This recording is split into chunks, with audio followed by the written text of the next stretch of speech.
Yes, yes, my people. It's your boy Kizzy Talk Sports, and you can call me Kizzy. And we're back with another one. Paid in Arsenal, episode 6, Community Shield preview. You get me? I want to big up my brother Mally. Come on, man. I got caught slipping. Aye. Listen, Wagwan, man. Paid in Arsenal, already know the vibes with my guy Kizzy. Really know. Yeah, come on, man. I big up KJ in the cut from early, man. Big up the bro. But listen, people. Obviously, you know me and Mally paid in Arsenal. Last week we had Rory on the show, Red RD. This week we have another special guest, debut on the channel. Listen, you probably seen his face around. Big up the bro, Tony, man. Yes, bro. Hey yo, big ups. See, people, yeah. I'm spinning on the block right here, yeah. See, Mally, Kizzy, big up to these two legends. You know what, yeah, people? I fuck with this shit, yeah. I've always seen them do their thing individually, but people, yeah, it's just amazing, yeah, coming to share the stage with these brothers, man. Mally, I've been seeing all your stuff on other channels too, man. Big up to you, Kizzy. Big ups, my G. Big ups. Come on, bro. Listen, we're going to get into it today, man. Let's go. You know what I'm saying? It's a privilege to have you on. You know what I'm saying? Me and Mally were chopping up earlier and you're saying, listen, Tony's a cool guy, man. You get me? You know what I'm saying? It's a pleasure to have you on, bro. Anytime. Yeah, hopefully it's the first of many, you know, like that. Yeah. But listen, people, obviously, before we get into any stuff, we do have a FPL for this season for the community. If you're into Fantasy Premier League, you think that you got the ball knowledge and whatnot, get involved, people. The community FPL code is on the screen now. MWLR75. Yeah?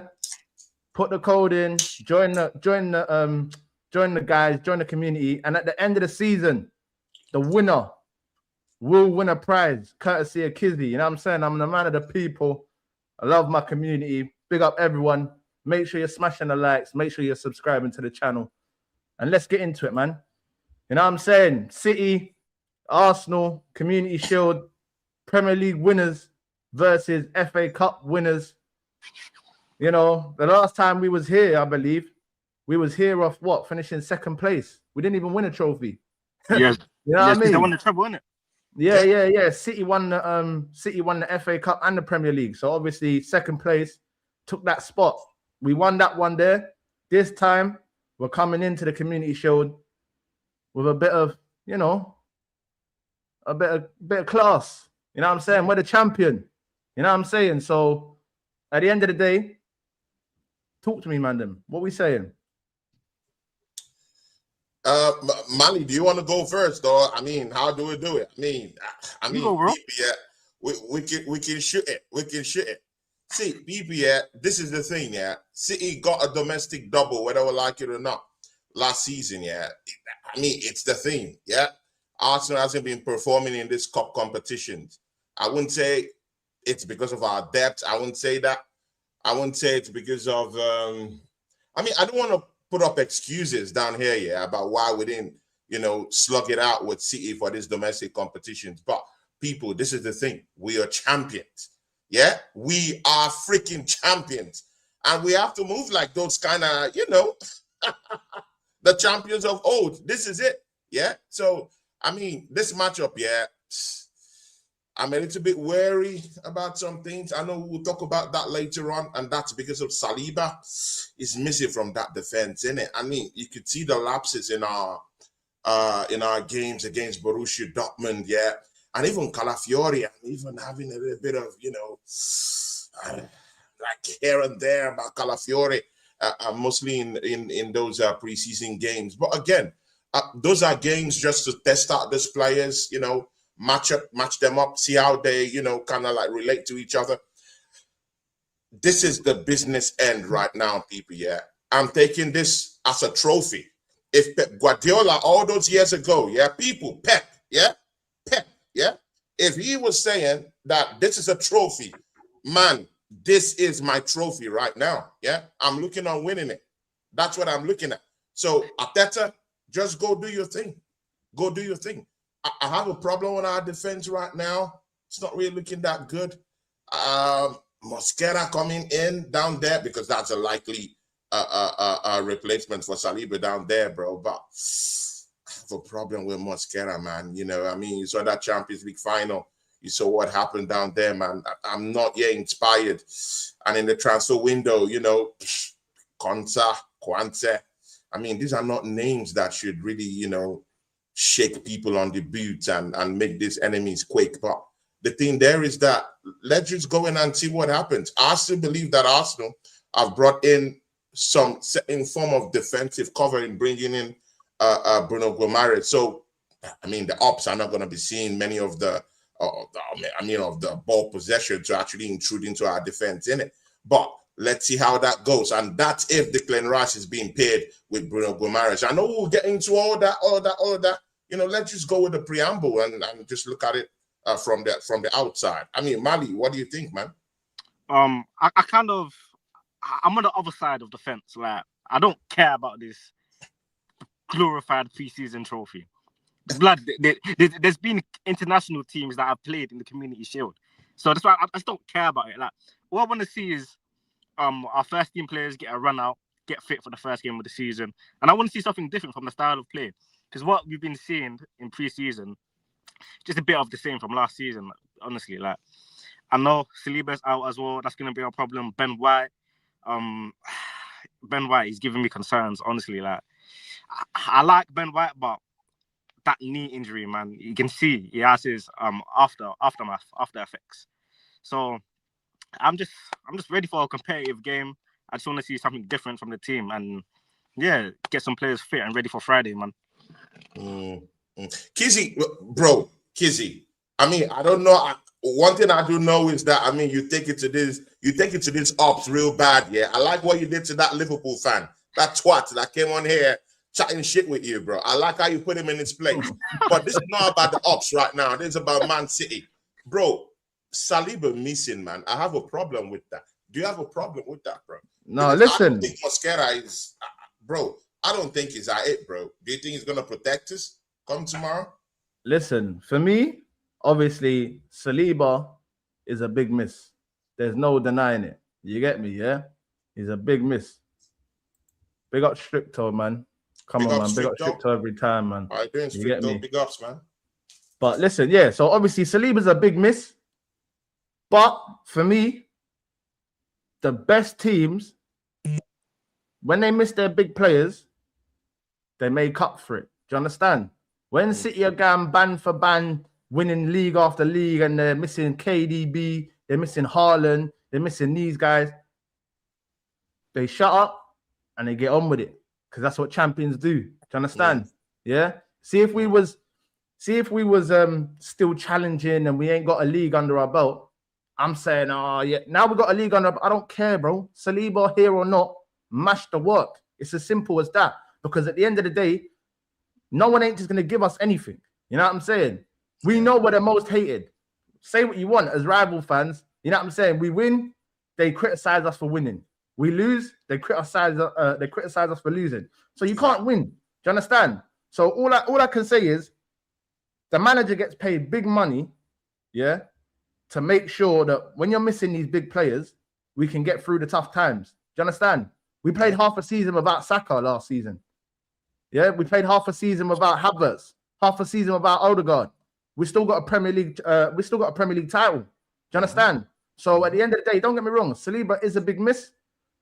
But considering the amount of defenders that this brother buys, we should be all right. The way I see it, for me personally, yeah, and I said this to Mali before, call me a bit of a madman if you want to call me a madman. For me, what I would do is I would move Ben White in one, play him at right centre-back. Call me a madman. Oh, Ben White at right centre-back. Yes. That's a big ass, man. Listen. That's a big ass, my broski, man. It is a big ass.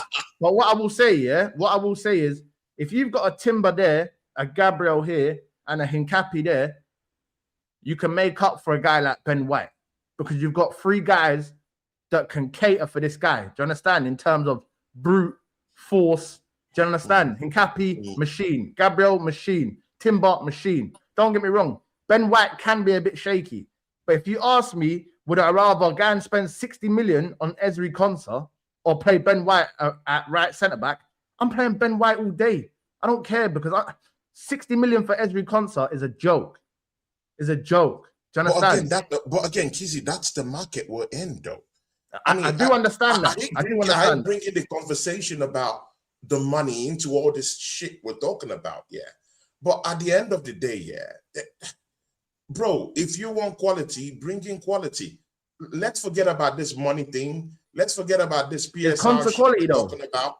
Yeah, again, Ben White is not going to do justice to that position, my bro. I think it's far gone in terms of his intensity.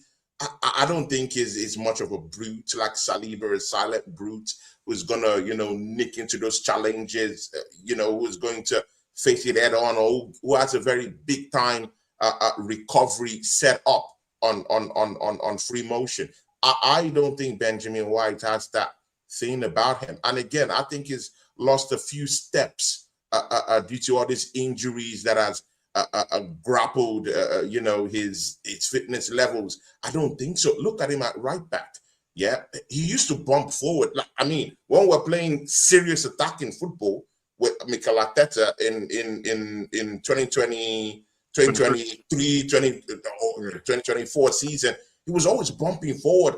You could see the sprint. You could see you could see his athleticism, down there. But right now, it's slowed up. Yeah, but if you actually look at it, no fight. Come on, man. We can't. Now, listen, I hear what you're saying. I hear what you're saying, yeah. Why aren't you going for Bastioni? Bastioni, it's freed up. Why don't you go for Bastioni? Spend the money. People, we have 750 million pounds burning a hole in our bank. Yeah, money we've made. Why don't we use it? Yeah, but what you need to remember is, Tony, the one thing I will say to you, bro, is listen, it's all good and well spending money, but when you're a club like us who don't recuperate money, then you're going to have a tough time continuously spending that money. It's all good and well earning 750 million, but when you're bringing in 35 million in player sales each window, what do you know what I'm saying? You can't just willy-nilly just keep spending 300-400 million when you're bringing nothing back through the door. This is why now you're hearing things like Nwaneri could possibly leave. Skelly could possibly leave. You want to know why? Because it's pure profit. It puts monies on the books. Do you understand? So now, the money that we are spending, the 300, 400 millions, if you recuperate 150 million between Nwaneri and Skelly, that's pure profit, it looks better on your books. Do you know what I'm saying? That's the biggest problem that Arsenal have. That's why Chelsea can continuously keep spending 300-400 million every window. You want to know why? Because guaranteed they're going to bring in 250 million pound in player sales. We don't do that. We don't do that. You know what? Yeah, it's good you brought up this topic about player sales. Yeah, Mali, I don't know where you're on this one. Yeah, but look at Chelsea.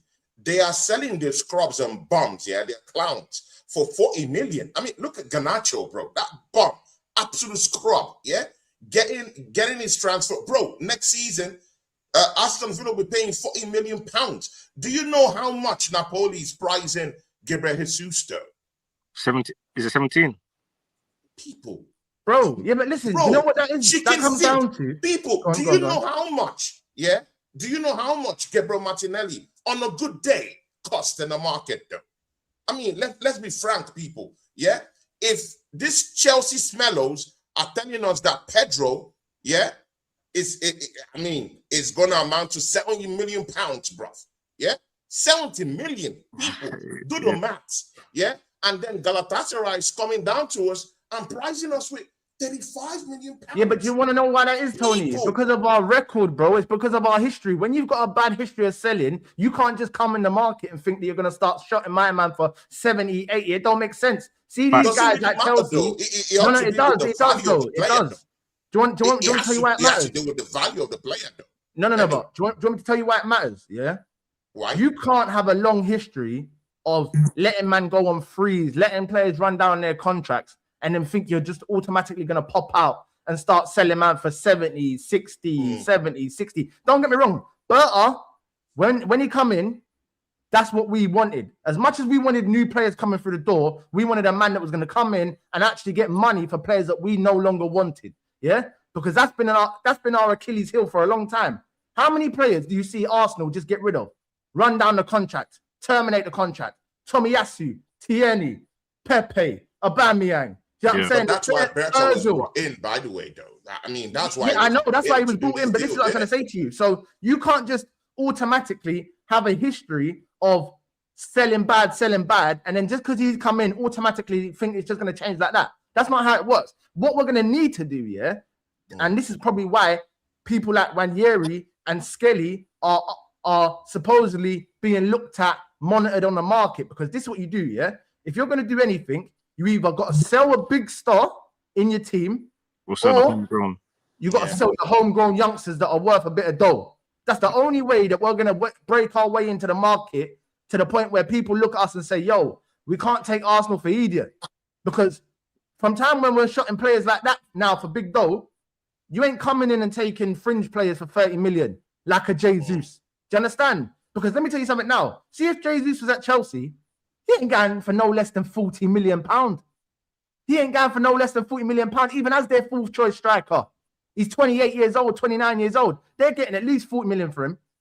Listen, from what I'm hearing, they're about to get 120 million for Enzo Fernandez. Enzo Fernandez has been a scrub since he got to the Premier League. Don't get me wrong. He's had decent moments. I'm not saying he hasn't. He's had decent moments. But 120 million. They paid 105 for him. You're telling me he's increased in 15 million. Don't get me wrong. I'm not saying he's a bad player. But what I'm saying to you is there is no way on this God green earth Enzo Fernandez should be going for anywhere near 120 million. But I mean, there's two reasons. I hear you, but the fact there is that he's going for that price. So why are there players here that are regarded as scrubs getting this kind of valuation in the market? I mean, you just said it by yourself that probably maybe you don't rate. I mean, it's past seasons, maybe 2 seasons ago, a season ago, maybe there's dwindling performances with Fernandez. I mean, Ratata, I get that. But again, why is the valuation? Even if their playing time doesn't justify the means they're getting now or the valuation they're getting now, yeah? Why can't our players be valuated in that way, in that manner? Like even a little bit, half of the valuation. Even a little this is what I'm explaining to you. Chelsea have got previous, bro. Chelsea have got previous. This is what Chelsea do. When Arsenal, this is not what you're known for, yeah? You're not just going to automatically start bringing money in through the door like it's willy-nilly and this is what you do. Chelsea, this is what Chelsea do. For the last 3-4 windows, 5 windows, Chelsea will spend 400 million and they will make 250 million. So really and truly, they've only spent 150 million. So people talk about, oh yeah, they spent 2 billion. How much have they actually brought back in through the door? They spent 2 billion, but they probably recuperated at least 600-700 million. So really and truly, it's only really a 1.3. It's still a lot, but when you break it down, they're still bringing stuff back in. When you look at Arsenal, we're spending 350 millions in a window, and we're recuperating 40. Yeah, that's hard, yeah. Do you understand? It's horrible. That's where we're at now. That's our biggest problem. We now need to, it's either sell the young talent that are worth some money in the market, because all I ever hear about is, oh, they're buying potential. It's for potential and all this shit. So what I'm trying to say is, I'm hearing that Man United wants Skelly. I'm hearing people talk about 45 million. Well, for me, based off the current market, based on the fact that I've just seen Mateus Fernandez go for 85 million off back-to-back relegations, I ain't talking for less than 90. You know, like exactly, bro. That's the level I'm on now. Yes. If you want to come and prize any of Arsenal's, whiz kids, you have to be stomping up the cash. I'm talking 90, so but you know what it is? It's hard for people to believe that because of our past history. So that's why you hear people throwing in the cheap shots about, oh yeah, well, if he's gonna leave Arsenal, we'll get him for 45 million. Listen, I heard the reporter say, the clubs themselves have apparently, put him in and around 45 million. How can the club put him in and around any price when they're not the selling club? You'll pay whatever the fuck I want. Not what you think that he's worth. You're gonna pay what I want. And this is what I'm trying to say to you, yeah? We need to get into that mode whether that's selling a big superstar in the team, not that we have many, but obviously we've got better players in the team. Whether that's selling, I don't know, maybe they want to move on a Gyökeres, maybe they want to move on a Zubimendi or someone that can recuperate money, yeah, that we spent money on, innit? Yeah, and if they can do that, then you just slowly break the ice. Now other players, you'll start to see a domino effect of other players. Okay, Arsenal, that's the highest selling record now, yeah? Because what is it, like 35 million? Say if we were to sell... million, and that was for Chamberlain to Liverpool. Chamberlain, yeah. So say if we were to sell a Zubimendi for 70 million or something to a Real Madrid, because I'm hearing Real Madrid want a Zubimendi, yeah? Mourinho wants a midfielder. Say Zubimendi feels homesick and he wants to go to Real Madrid. Say we recuperate 80 million from him now. You better come with different prices now. From time when we've sold him for 80 million, the money's gone up. You get me? Yesterday's price is not today's price. It's a that thing. You get what I'm trying to say? So, like, for me, we just need to break that mold, innit? We're going to have to sell someone, whether it's young talent or one of the better players in the team, but someone needs to leave for it to start a domino effect where other players now, they're not just going to be lowballed. Do you understand? We're not just going to be lowballed. Like, once you sell a player that's worth money, for money, no one can now try and take you for an idiot. You're not going to lowball us. We did used to sell bad, but this is a different Arsenal now. Bro, we still sell bad. No, but I'm saying no, we still would sell bad. But I'm saying that could be the start of the domino effect. You get what I'm trying to say? So I hear. It's one of them ones, but obviously for me, yeah, man, like we just need to change our game up. Like even when it comes to the transfers, I feel like we're now on a point of desperation. Do you understand? I feel like we've hit a point in the market now where we just want anyone. They want to try and get anyone to satisfy and please the fans. Because if they don't, they know what's going to happen. Do you understand? We know we're an emotional fan base, yeah? We want to see signings. They told us we're not going to stand still, yeah? For me personally, I don't know how you feel about this, Tony. But for me, that Vinny deal was a facade. For me, the way I see that Vinny deal, they wanted Rodgers all along. Chelsea come along and splash down money that we was never going to spend. Yeah, cool, I understand that. But then they diverted to Vinny, and I don't think they might have had conversations because they know he's on the last year of his deal. But I don't think that was a concrete target, because if it was, he would have been in front of Rodgers. Do you understand? Let's keep it real now. If he was a concrete target, he would have been number one, not Morgan Rodgers. Do you understand? So for me, when I look at it, I'm saying to myself, there's something fishy about this Vinny thing, you know, because when I look at it and I'm saying to myself, we went for Vinny, Arsenal exploring. Okay, you're in conversations. I'm hearing we've agreed personal terms. Okay, but then the man's gone for crunch talks at Real Madrid. The news has broke that it's positive conversations. Please tell me why the fuck there's not a bid been put down right then. From time when I heard Vinny Jr.'s had positive conversation, boom, money on the table. What positive conversations? You got a choice to make. Do you understand? It's either you want the money or you want Real Madrid. That's what I would have done, because now the player, he's scrambling. You get me? That's how you show intent. You put money down, bro. You don't say, oh, this guy's my top target, that guy's my top target, and not put a bid down. How many bids did we put down for Bruno Guimaraes? 3, 4?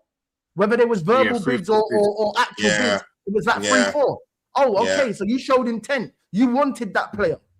So what's the difference between Vinny and Rodgers compared to Bruno? See, we have to be very careful the way we talk about these things here. Let's get it correctly. Vinicius Jr. is contracted to Real Madrid. He's still contracted to that football club. That was a club he got into at 18-year-old. Bro, he was an 18-year-old when he walked into that football club, my bro. Yeah, and he was still contracted to that football club. Arsenal don't want to be at the end of lawsuits, piling up for them when Real Madrid come calling and saying, you know what, you're tapping up our player. Yeah, so we don't want to be, because when you say, you know, why aren't we going to just slap in that bid? It doesn't work like that. Sometimes you have to do the underground work with the player, making sure that the player really wants to come to the football club. Terms were agreed. And again, see, I simply look at that Vinicius Junior thing. Yeah, it's not a small screen. Arsenal was really into that thing. This is the thing, but it's a market opportunity. And when market opportunities just come up like that, you have to be at the end of it, because the biggest criticism of Arsenal Football Club as a football club that we've always had over these years is that Arsenal is not in the conversation for the big time players in the world. But this is what I'm saying. You can't be in the conversation for. When have we been in the conversation for Kvaratskhelia, bro? When have we been in the conversation for even a player like Diamonde? We should be in the conversation of this, but we're not.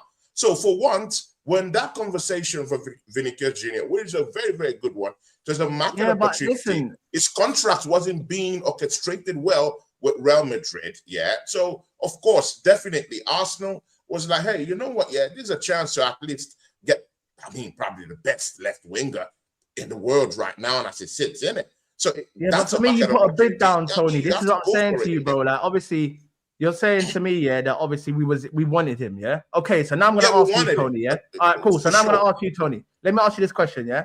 Let me ask you this question. I don't know if you got a girlfriend. I don't know if you got a wife, but hopefully she don't take no disrespect. I'm married. You're married, okay? Yeah. But so you're not looking at no girls. But I'm just gonna give you this. I'm gonna give you this analogy. You're standing on the side of the road. A nice, beautiful lady walks past you. Yeah, she makes your eye twinkle. You're saying that. Oh, that's I like that. You know what I'm saying? That's a bit of me. Are you just gonna let her walk past you if you say, "Hold on a second, I like a bit of that"? Are you just gonna let her walk past you and just carry on walking, or are you gonna approach her and say, "Good evening, miss. How are you doing today? I see you walking by. You're so beautiful." What are you gonna do? Are you just gonna let her walk by? Or are you going to approach her and say, "Miss, you look fine today. How may I help you?" If you really like her, that is. If you really like her. Broski, not when you know that she's got a man and her man is, a very, very big top. Well, no, because if she had a man, she ain't stopping. If she had a man, she ain't stopping. In your area, bro. I mean, you know what you're dealing with then, bro. I mean... Bro, no, we're talking about, my guy. These are the biggest barons, my bro. I mean, it is what it is. It's good to see the chick, and I mean, it's good to, say what you want to say. I mean, ratata, I get that, my bro. Bro, man. If you're caught, I mean, you have to check. I mean, you have to check the sides, innit? Yeah, maybe a step that'll be a good one, in the corners, in the corners of the street, I mean. Maybe not around your area, but maybe in the corner somewhere else. Maybe that'll be more better. But the thing there is that, you know what, yeah, I completely get what you're saying, yeah. Go slap up the bid, make sure, Yeah, that's intense. That's intense. I completely get it. But again, what's the need of femming it up with the football club, and then the player turns back and says, you know what, yeah, I've done my thinking, and you know what. Yeah, but the whole time we knew, Tony, the whole time he stayed. Like that. Like what happened? Then we'll be the laughing stock right now. But we already was. We already was, Tony. That bid yet. No one knows how much we already have. And again, even this going for Vinicius Junior now, other teams are not looking and saying, you know what, yeah, you got that Vinicius Junior money burning a hole in your pocket. So whenever we even going for, any player, in all these bigger teams, they're saying, hey, man, show us the Vinicius Junior money. Okay, but guess what? Guess what? That's why I have a problem in femming up that offer. Because right now we can still deny and say, hey, we didn't have that money in negotiations table. We didn't slap a bid. Bro, we're in those conversations. Yeah, but now you look more stupid. Now you look more stupid. Now you look. Yeah, but this is why now you look more stupid, though. You look more stupid, though. Negotiations and get something. If we femmed up that offer, people will think that we got all the, we got all the cheese, in the bank right now. Yeah, and that's a position I don't want to be in. Yeah, but listen, see now, yeah, but hold on a second, Mali. Before you go, yeah, I just want to say something. Now we look worse because now we look like a man that's got money, but he don't want to throw money. That's even worse. You get me? Yeah, because when you're a man that's got money, you don't want to throw money. You're a tight bastard. Do you understand? It's it's that thing. And this is what I'm trying to say to you. People say, oh yeah, if we would have thrown the money at Vinny, then. The fact that we're even in the conversation and that we spent 2 weeks exploring, as they say, Dora the Explorer, exploring the deal, 2 weeks. You wasted all of our time. If you knew that Vinny didn't want to come, why are you chasing him for 2 weeks? No, we didn't know it was not going to come. No. It But Tony, it was made clear though. No. But listen, it was made clear from the start. It was made clear from the start that Vinny had said, if Real Madrid do not match my wage demands, he is willing to leave the club. That's what he said, right? So what it come down to, and this is what I'm trying to say, it's not necessarily Arsenal's fault, because Real Madrid also, they went back on their promise. They promised Vinny that they wasn't going to raise the money. They wasn't going to give him an increase on the image rights and all of these things. Yeah. And in the end, they realized that, hold on a second, Arsenal was serious here. They've laid down the foundations. They've shown intent to say, yo, if you're not signing that deal, we're ready to make you an Arsenal player. So in that case, I understand it, yeah? In terms of, we sold him the project, it got through to him. Do you understand? For the man to say, yo, if they don't meet my wage demands, I'm ready to get out of here and become an Arsenal player. Whatever they sold him, he liked. Do you understand? Yeah. But sure. see for a human, yeah? We're all humans, yeah?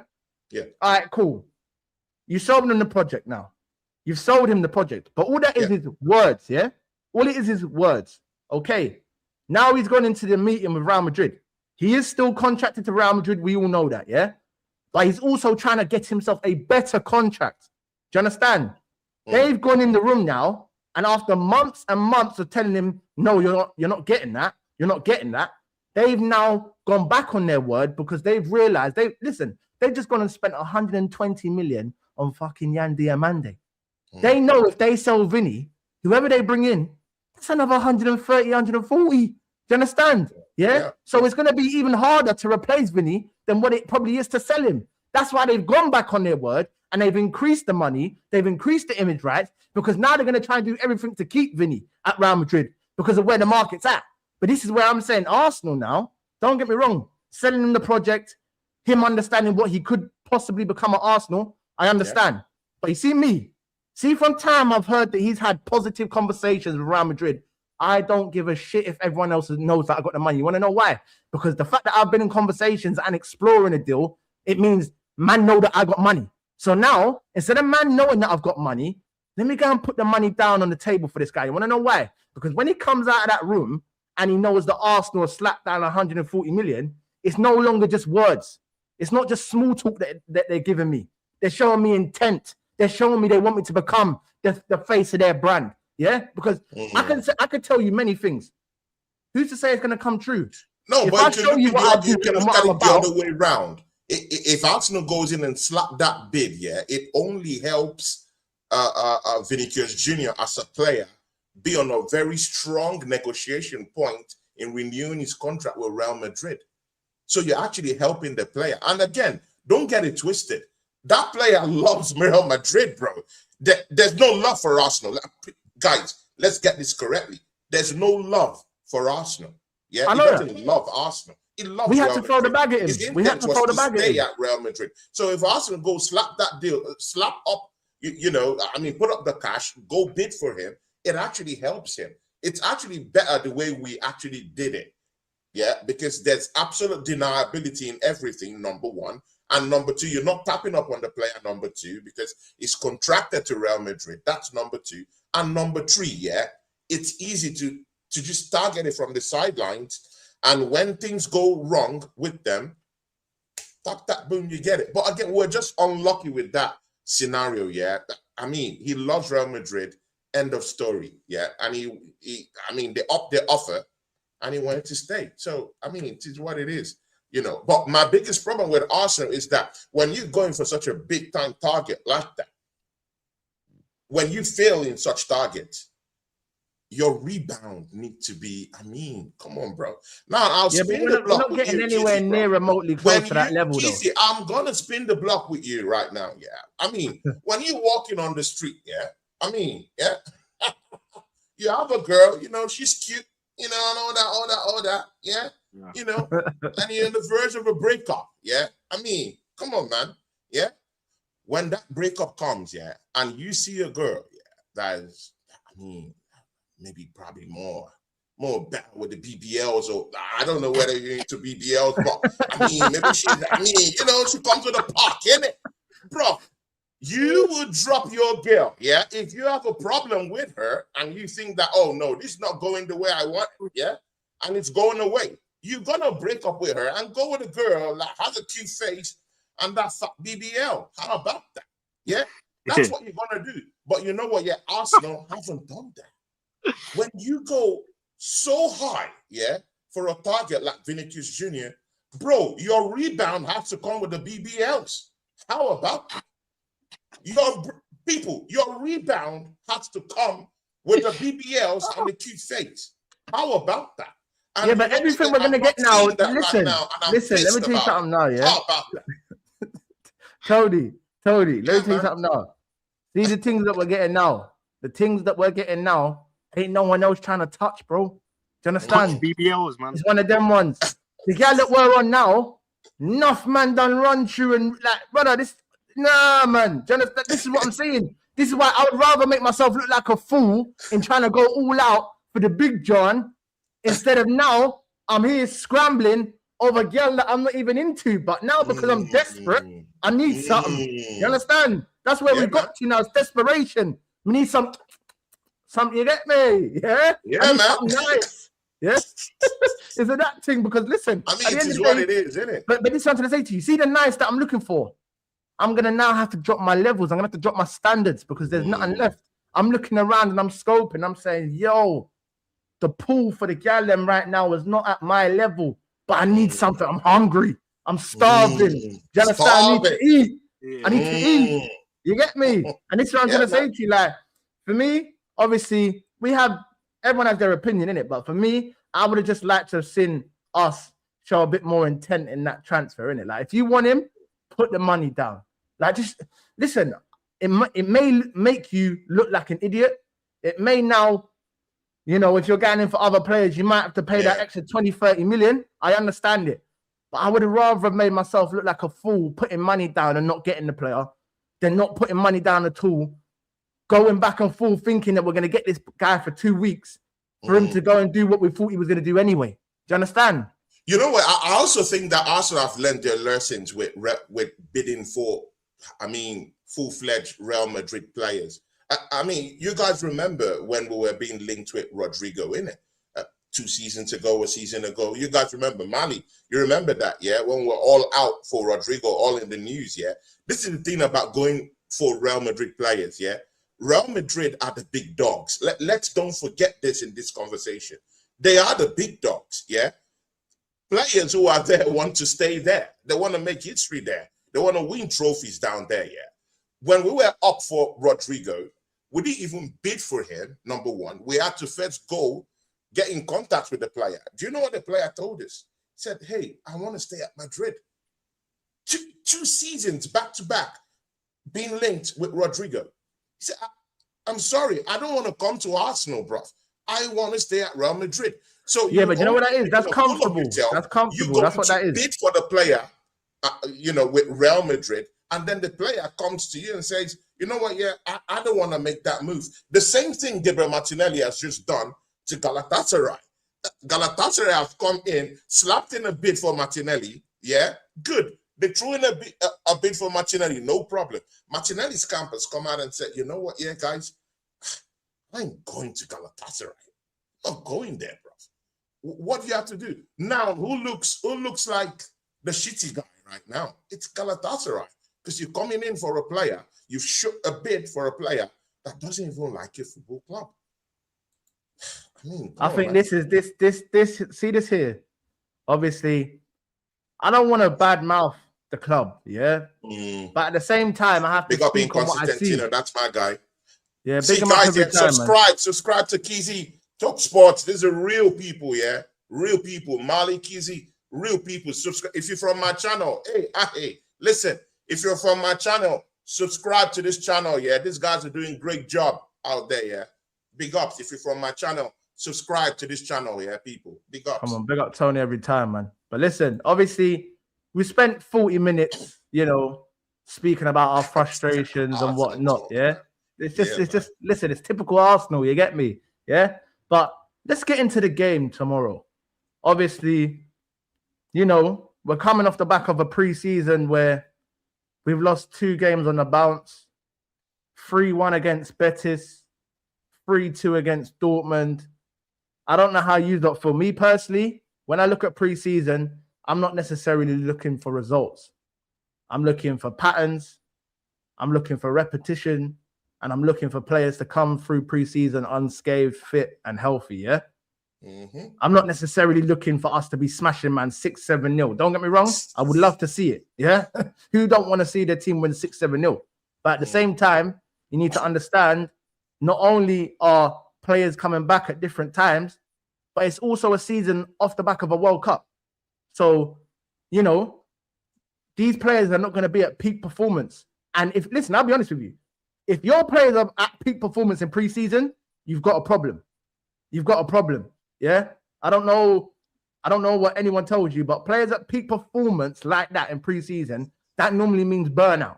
Do you understand? They'll burn out quicker. Yeah. Normally, preseason is about getting fit. You know what I'm saying? Yeah. And actually getting yourself in the motion to get to full fitness. You don't necessarily come into the season fully fit.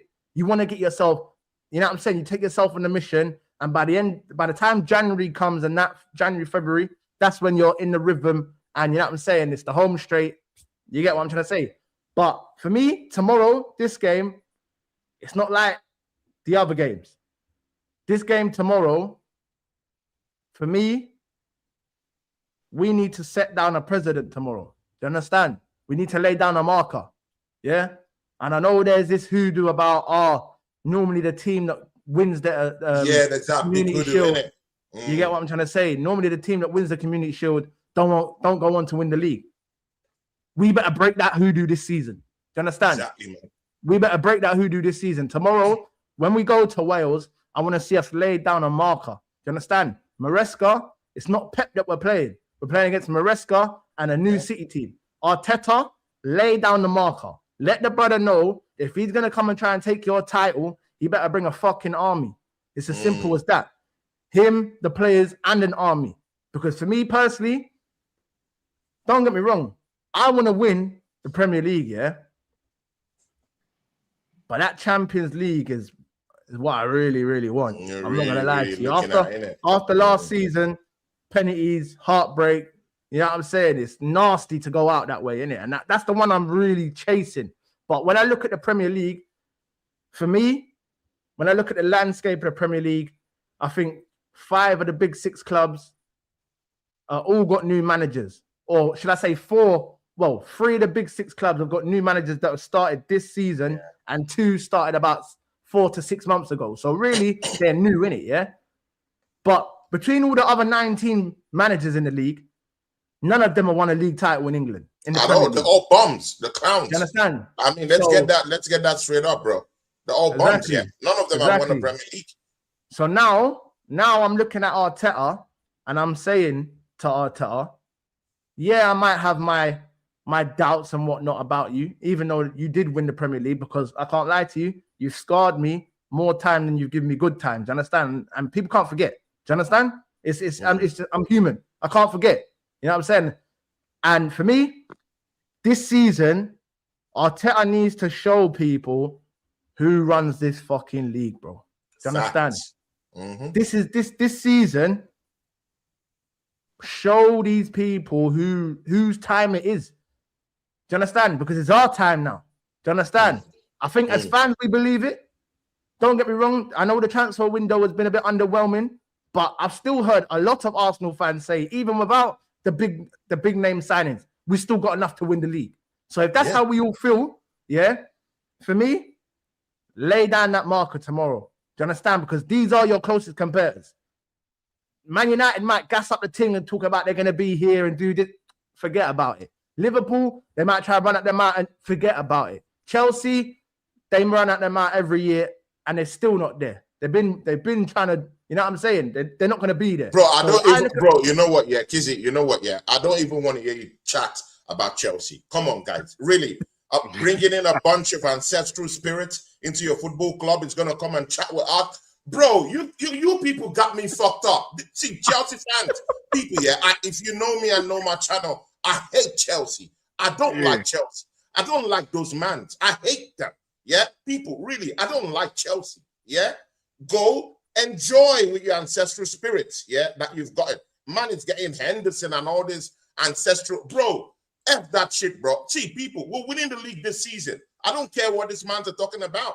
Yeah, we're winning the league. See, people, yeah, look, yeah. Punch him up, Tony. Arsenal, Punch him up. Yeah, Arsenal is not doing quite well in the window. I completely get that. That Vinny thing really, put the wool out of our eyes. I completely get that. But you know what? Yeah, I'm looking all around me. I'm looking at Liverpool. What have this man signed, bro? Just lost the winning manager, bro. Clowns, absolute clowns. I'm looking at Chelsea and I'm like, okay, King Dent, what have you done? Okay, good. You took away Morgan from our grasp. Can we get that? Yeah, that's a 5 over 10. But you know what, Chelsea? That's all, bro. You just got Morgan and some couple of crackhead end of charity, bro. Old man's home, bro. See, people, we're not doing this, yeah. Chelsea is out of the equation. Manchester United, you know what? Yeah, they had a good end to the season last season, but bro, there's a difference when man is playing in Champions League, playing the FA Cup, playing in the Premier League, and all these other, Man United. The day of reckoning is coming this season. Your day, your judgment day, it's coming. It's coming, people. Yeah. So all this noise Man United fans are making, your judgment day is coming. No problems. Man City, this is your training day. Yeah. Your training day starts tomorrow. Maresca is a bum. I said it. Man has not won any, people. Don't get me started, yeah. Man has not won any domestic trophies here, bro. Yeah. I don't respect any of all these crap trophies. This Club World Cup they're talking about, bro. That's not a trophy. That's a summer trophy, people. If you've not won a domestic cup, bro, I don't want to hear you speak. Maresca, tomorrow is your training day. Yeah. I want to see what you got with Man City. When you were with Chelsea, you know what we used to do to you? Smash you up. That's what we used to do. Pause. Yeah. So you know what? Yeah, this is gonna be very, very simple. Yeah. I don't think Maresca is at that level. People, I'm sorry, man. I'm sorry. Yeah, I'm sorry to break your heart, City fans. I don't think Maresca is at that level, bro. People don't know what it means to lose Pep Guardiola. And again, I saw this argument between you and this Liverpool fan. Yeah, I have a problem with that guy. Yeah, I have a problem, bro. If I'm with that guy, I will start scrapping people. I will start fighting, bro. Yeah, because I mean, Kizzy was telling him about Pep Guardiola and the character of Pep Guardiola, bro. Without Pep Guardiola, this man's don't win these leagues. This man's don't dominate anything, people. Pep Guardiola is Man City. Yeah. Now that man is off, bro.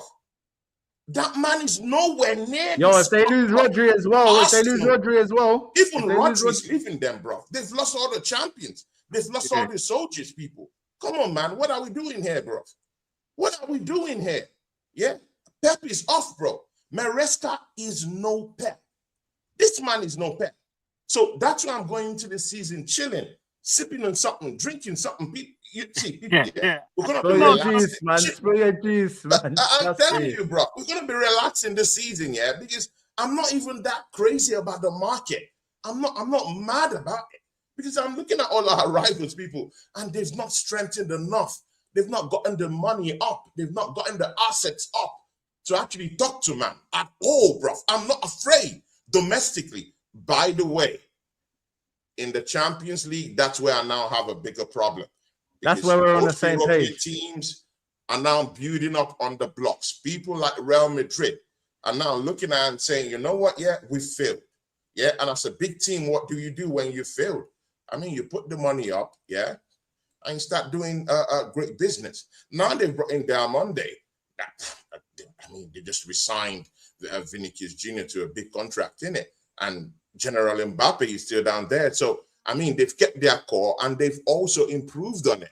So that's a big one. I don't think Arsenal would just go on and just smash Real Madrid. That would be a very, very big ask in the Champions League this season. And when you look at teams like Bayern Munich, they've not even sold their big wigs. They were able to keep their core intact. They still have Diaz. I mean, they still have Olise, who was to go down to Real Madrid, but somehow they still kept him down there at Bayern, which is a very, very big advantage for them, because they're going to be more competitive next season when they come into the Champions League. It's harder for Arsenal now to win the Champions League now, because I don't think we've done enough business to actually take on Europe right now, unless a different left winger comes in from now to the end of the transfer window. If a big time left winger don't come, I don't see us doing much in the Champions League in terms of winning it, because every other top European club have been able to, even Barcelona, bro. I mean, they scooped up Gordon. I mean, they have World Cup winners coming down there. Rodri's coming down there. So all these other top European clubs have been able to, recruit the best and build and forge something different for them. So this year's Champions League is going to be a big ask. But one thing you need to know is, forget about Europe, Domestically, we're running this month, that in our own home turf, we don't joke. We want to win our home turf. Forget the foreign wars, Forget winning wars in all these other places. We need our fucking war to be won in England, I want this man to respect me in England, people. And that's what I want, We need to be on some domination thing. And with that, people, I mean, we're married. Saliba will be coming back. I think Bukayo Saka, the spotlight is on him this season. He would likely come and give us a very big shift down there on the right-hand side, although it still depends on how Noni Madueke his whole thing. I mean, when he comes to replace Bukayo Saka, what's his mentality? He needs to step up. The spotlight is on him too.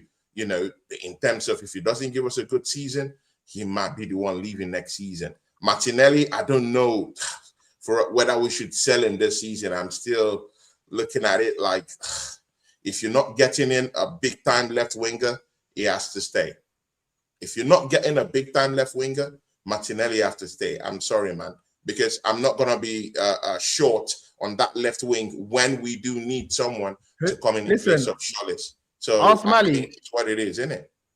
Ask Mali what I said to him about a week and a half ago. I said to him, listen, I can see us coming out of this window with Martinelli and Solis as the left wingers.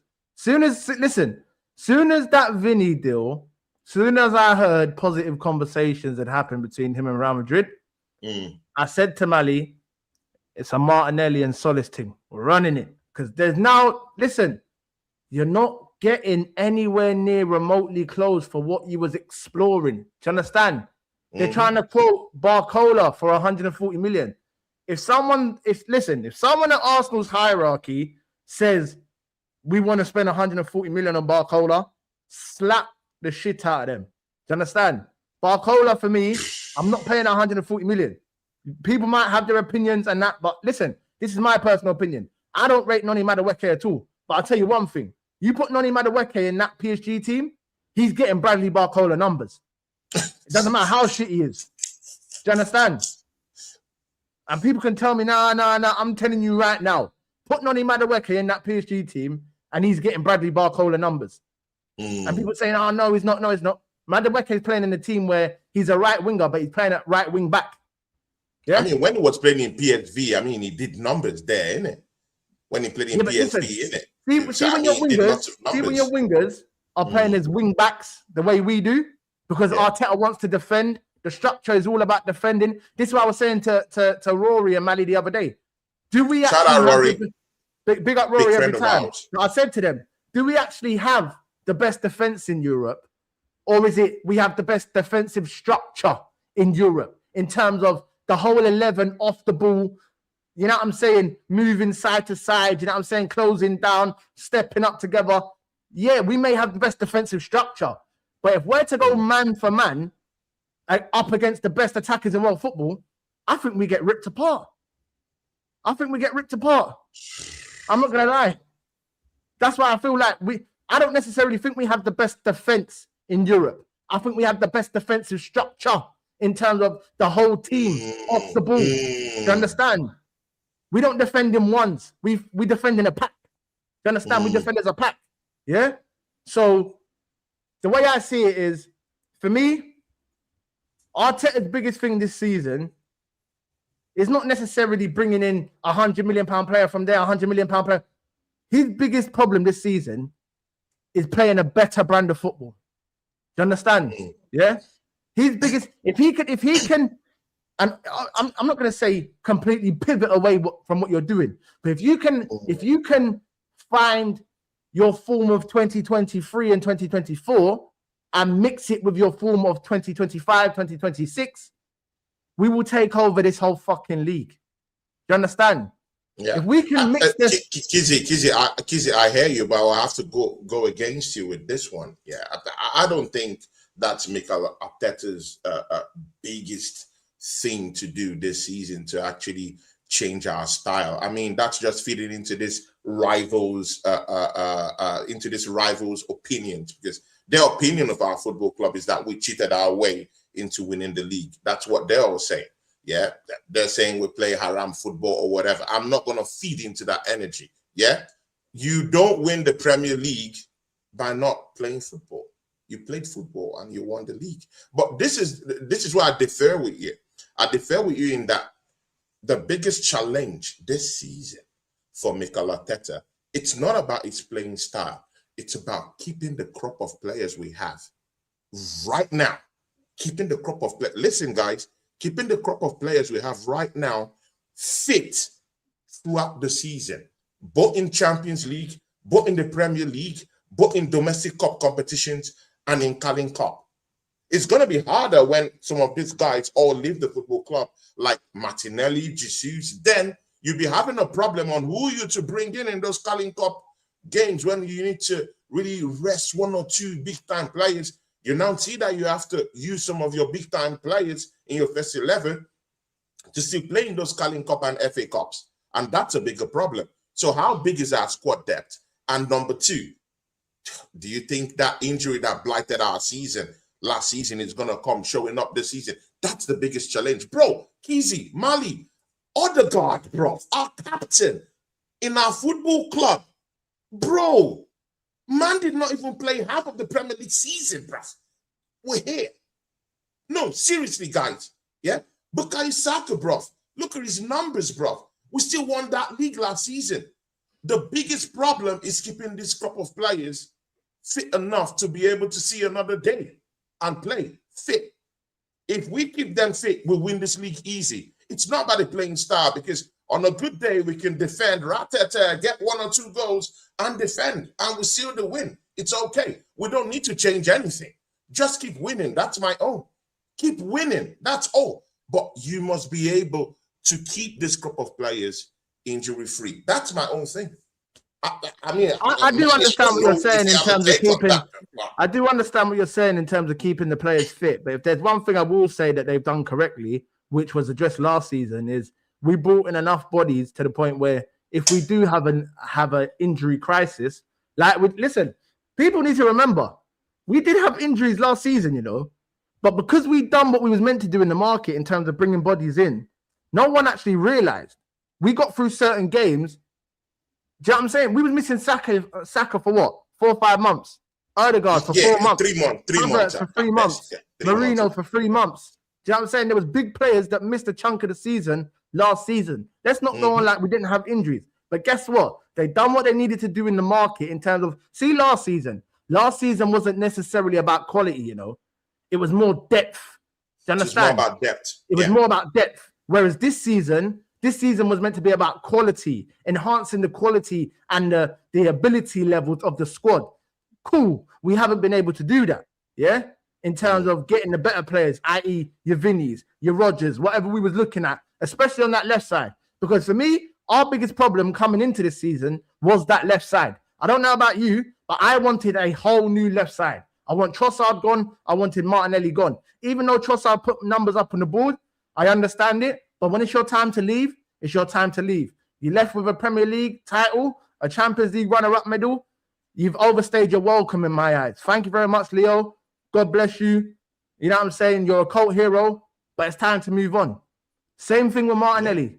You know what I'm saying? It's now time to move on. We're trying to evolve. Do you understand? We're now trying to go from a very good team to an elite team that is not just winning the odd Premier League.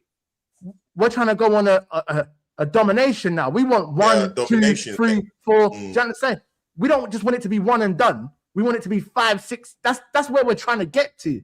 But for me, this season, like I said, obviously you're saying it's about keeping the players fit. I do understand that bit, yeah. I definitely do understand that bit. But I also believe, one, the style of football, it needs to enhance, yeah. If we're gonna make it easier for ourselves to win games, we can't have our right wingers playing as wing backs, bro. Saka can't be going on a 40-yard long busting run to try and score a goal and then have to run back 5 seconds later the 50, 60 yards to get back into position. Do you know what I'm saying? Because that's how a man's gonna get injured. That's how he will get injured. I mean, I hear you, and then you have to ask yourself that question: how many times was Bukayo Saka fit enough to even do that, though? Even but then that's down to the manager, Tony. That right back, how many times was he fit enough but that's down to the manager not using and believing in his squad. That comes down to the manager not believing in his squad and not using his squad to the best of his ability. Let's be honest now. Two things can be right. Two things can be right. I hear you. I completely hear you. But again, see, this is a very gray area in the whole thing. Yeah. Again, that's what I say. Yeah, we have to keep our players fit. That's number one.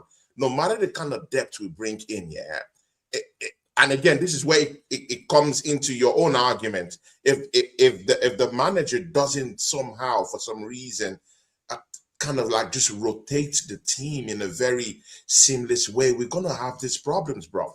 We're gonna have conversations mid-season when these players break down.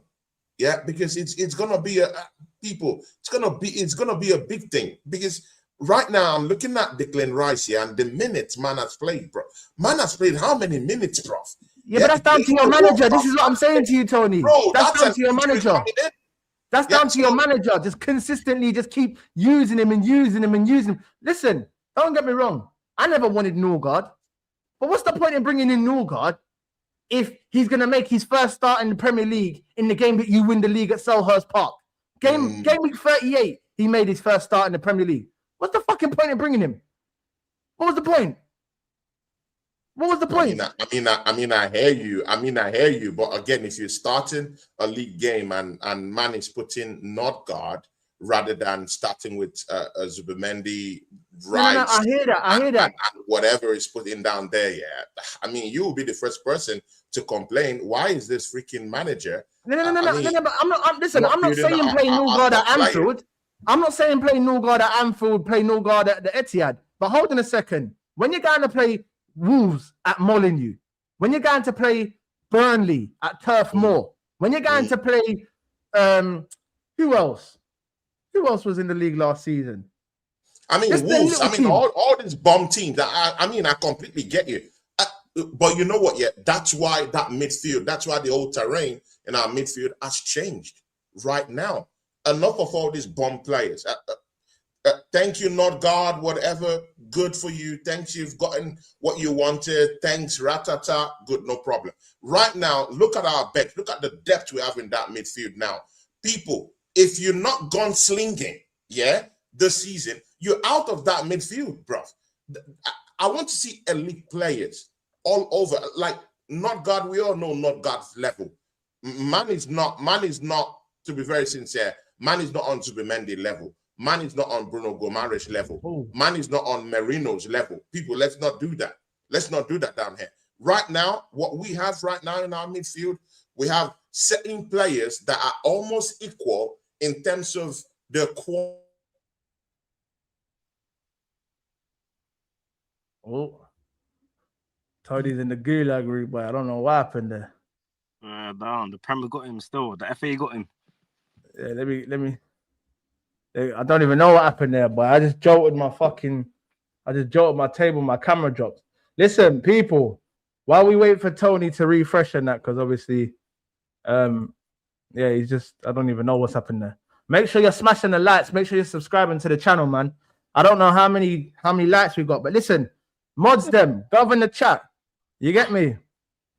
Tony's back. You get me? It's a little, yeah, I'm sorry, guys. Yeah, I'm sorry, guys. See, guys, yeah, we now have that midfield. Yeah, I mean, when you're looking at the midfield we have right now, you're looking at certain players in that midfield that have certain kind of skills that they bring. Might be different, but they are of some certain kind of level. Merino, World Cup winner, European Championship winner. Bro, man, I just won the World Cup, yeah?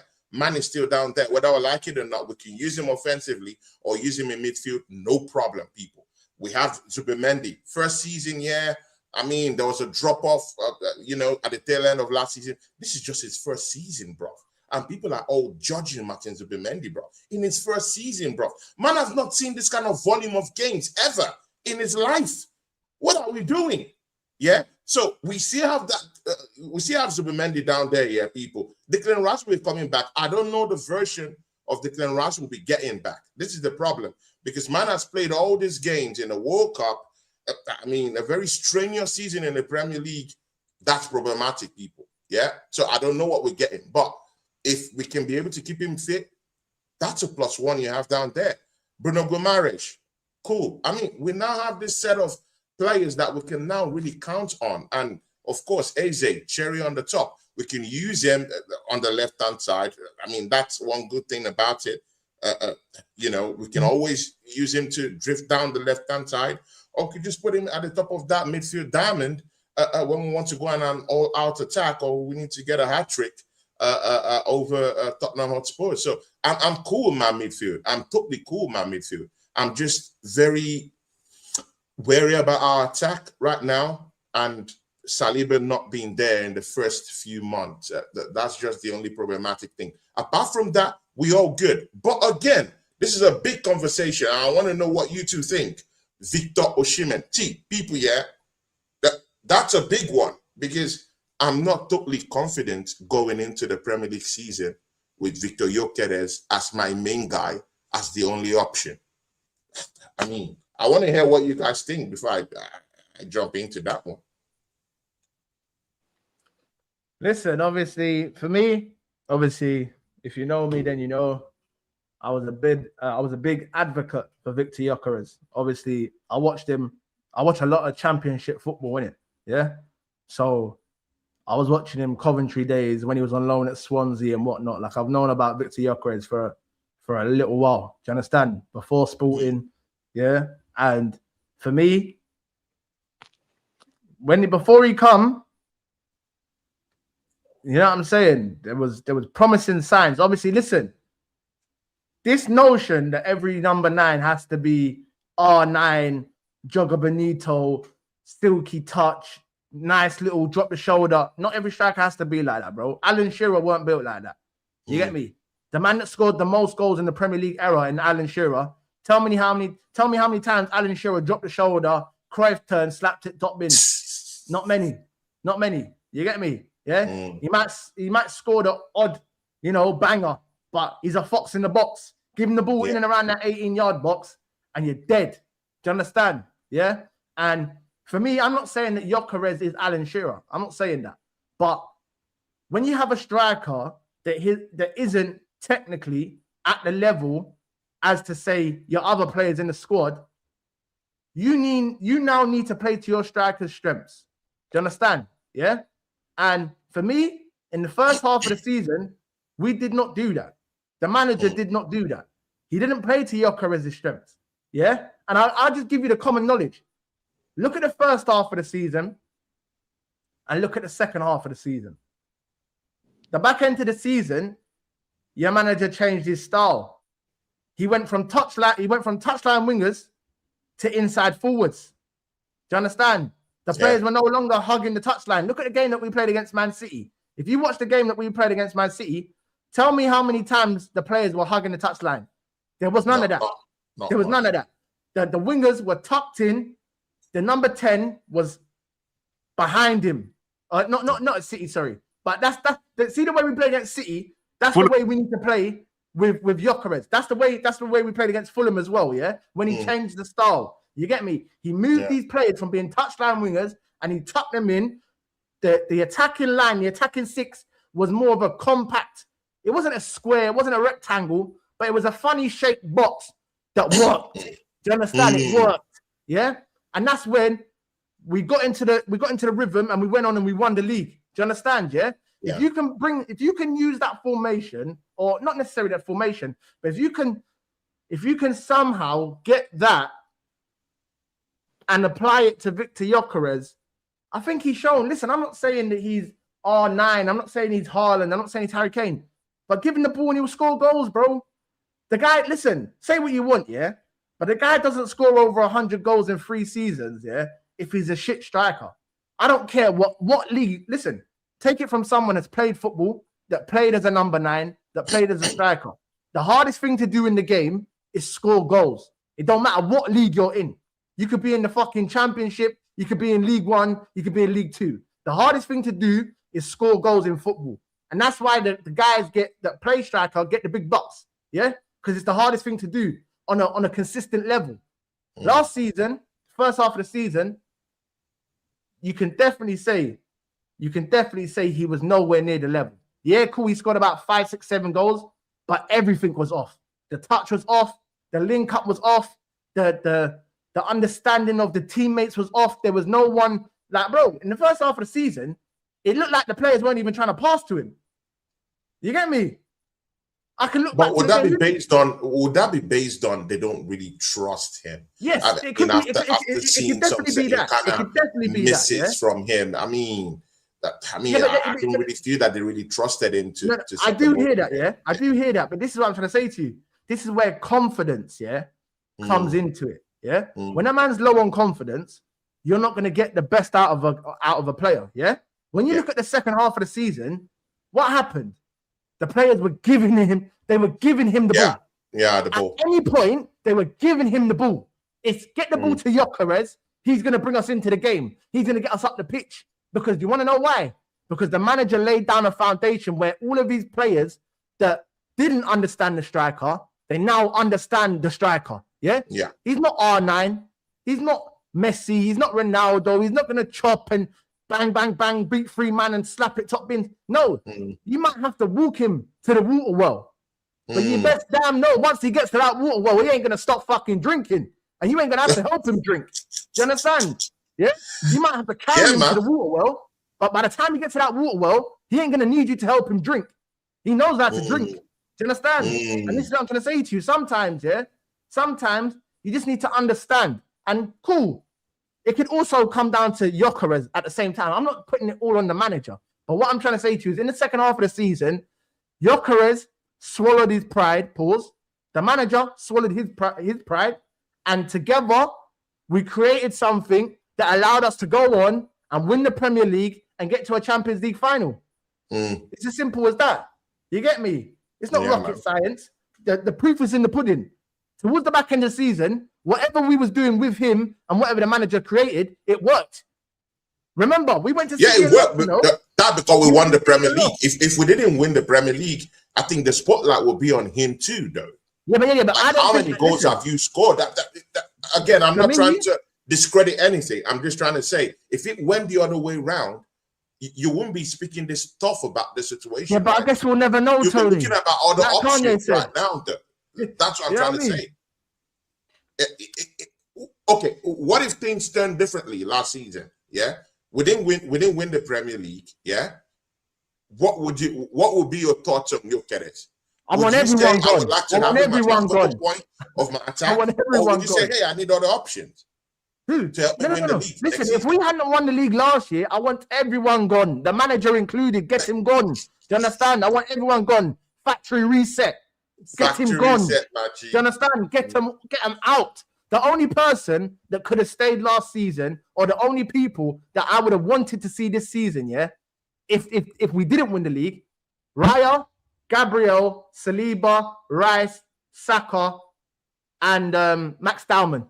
The rest of them could get gone. Do you understand what I'm saying? Including the manager. Berta as well. Berta's the only one. And this is what I'm trying to say to you. For me, obviously, like I said, You can ask me that question, but in the words of Kanye West, I guess we'll never know. I guess we'll never know. My G, my you know brother. what I'm saying? I guess we'll never know. So it's one of them things where, yeah, see, I'm saying. people, I've enjoyed my time. See, bro, man, you know what? Yeah, it takes me time to build some certain kind of rapport with podcasters. I've never worked with Kizzy before, but I mean, I've really enjoyed my time here. It's just like I've worked with this brother a long time. So well, listen, we're an hour and 15 minutes in, and we ain't even going into the game yet, so we must be enjoying ourselves. Here, man. This is great. You get me? But see, people, yeah, I don't know. Kizzy is going all with this Gyökeres thing, but you know what? Yeah, I'm a guy of options. I mean, I don't know about you, but I like getting options out there, my guy. I mean, I'm sorry, bro. Yeah, I mean, some guys were like the BBLs. Yeah, but listen, I'm here for it. I'm here for it. Yo, the more the merrier. The more the merrier. I mean, people, hey, what's better than one girl? No, but yeah, respectfully, I mean, the slim what's better than one girl? Two girl. You You get me? It's a that thing. So see, for me, I'm all up for the options. How about that? See, people, yeah, this links to Victor Osimhen. Let's just have a little bit of an option down there. That's all I'm asking. Because when I look at Kai Havertz, yeah, Mali, I don't know what you think about Kai Havertz. Kizzy, I don't know what you think about Kai Havertz, but I'm not really sold on Kai Havertz is coming trash from the bench and helping out, scoring 15 goals in a season. I have a big problem with that. The only time he got up to nearly those numbers was when Gyökeres was in here and he got all the whole chances and he couldn't shatter that 20-goal ceiling. So that's a big problem. If Victor Osimhen comes into this football club, that changes everything. Because I'm looking at the volumes, yeah. People say that Arsenal don't create that much, but that's a lie. That's not true. That's a narrative of lies and all these pranksters from rival clubs, yeah. Arsenal do actually create. It's more about our striking structure, getting those goals, eating your dinner. And there were so many goals that Kai Havertz lost last season, bro. Even the same thing with Victor Gyökeres. There were some balls that was in ports. He just got in the 18-yard box, and instead of just slotting it in, he just hoofs it away. I'm looking at those corner kicks that will be coming in droves this season. Mind you, we signed someone called Christos Scholes, yeah, people. I mean, this guy is gonna do something this season. I'm not gonna be here and just stuck on this guy. Yeah, people. Let's wait for the season. Let it start. I trust that dude. I trust that brother. Yeah, the volumes will be getting from the left-hand side, people. Yeah, the crosses will be getting from the left-hand side and the right-hand side. Yeah, people. We need a striker, 6 foot plus, who would just be down there and just chip it in. Area monster. Someone like Victor Osimhen is not a bad option. Bringing him down to the carpet to come and do his thing. It could be, everyone fight for your place. It doesn't have to be, hey, Gyökeres is my main striker. No, this is a big freaking football club. If you want to don the shirt, if you want to be a participant in this team, then you better fight for your place. How about that? Competition makes it all better. And that's why I'm looking at my midfield this season and I'm saying, okay, Bruno Guimaraes into the whole thing just only ups the competition, bro. The competition is, bro, it shatters the ceiling right now, bro. So, if you're not keeping up with the team,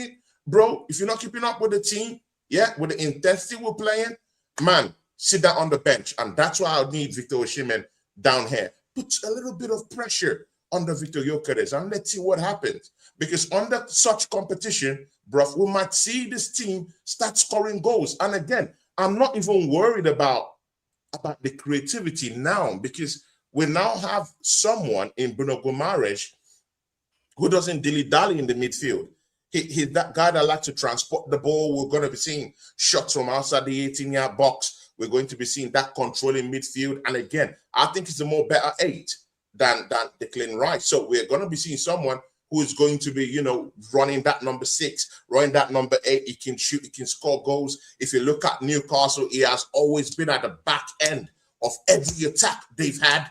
It could take corner kicks. It could operate in that offensive approach. And again, if you just want to shut things down in a highly competitive match where you need to shut things down in midfield, he's your guy. If you need that guy to stick his leg into any challenge, he's your guy.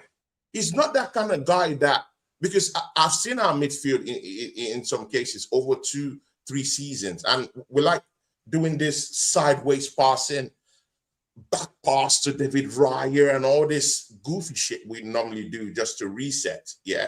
And then we have to now wait for Martin Odegaard to come down deep to carry the ball and transport the ball. Guess what, guys? We don't need to do all that shit no more, because Guimaraes is now down there, can transport the ball. He could spot this pause, little pause, and these little holes within these defenses and break them down.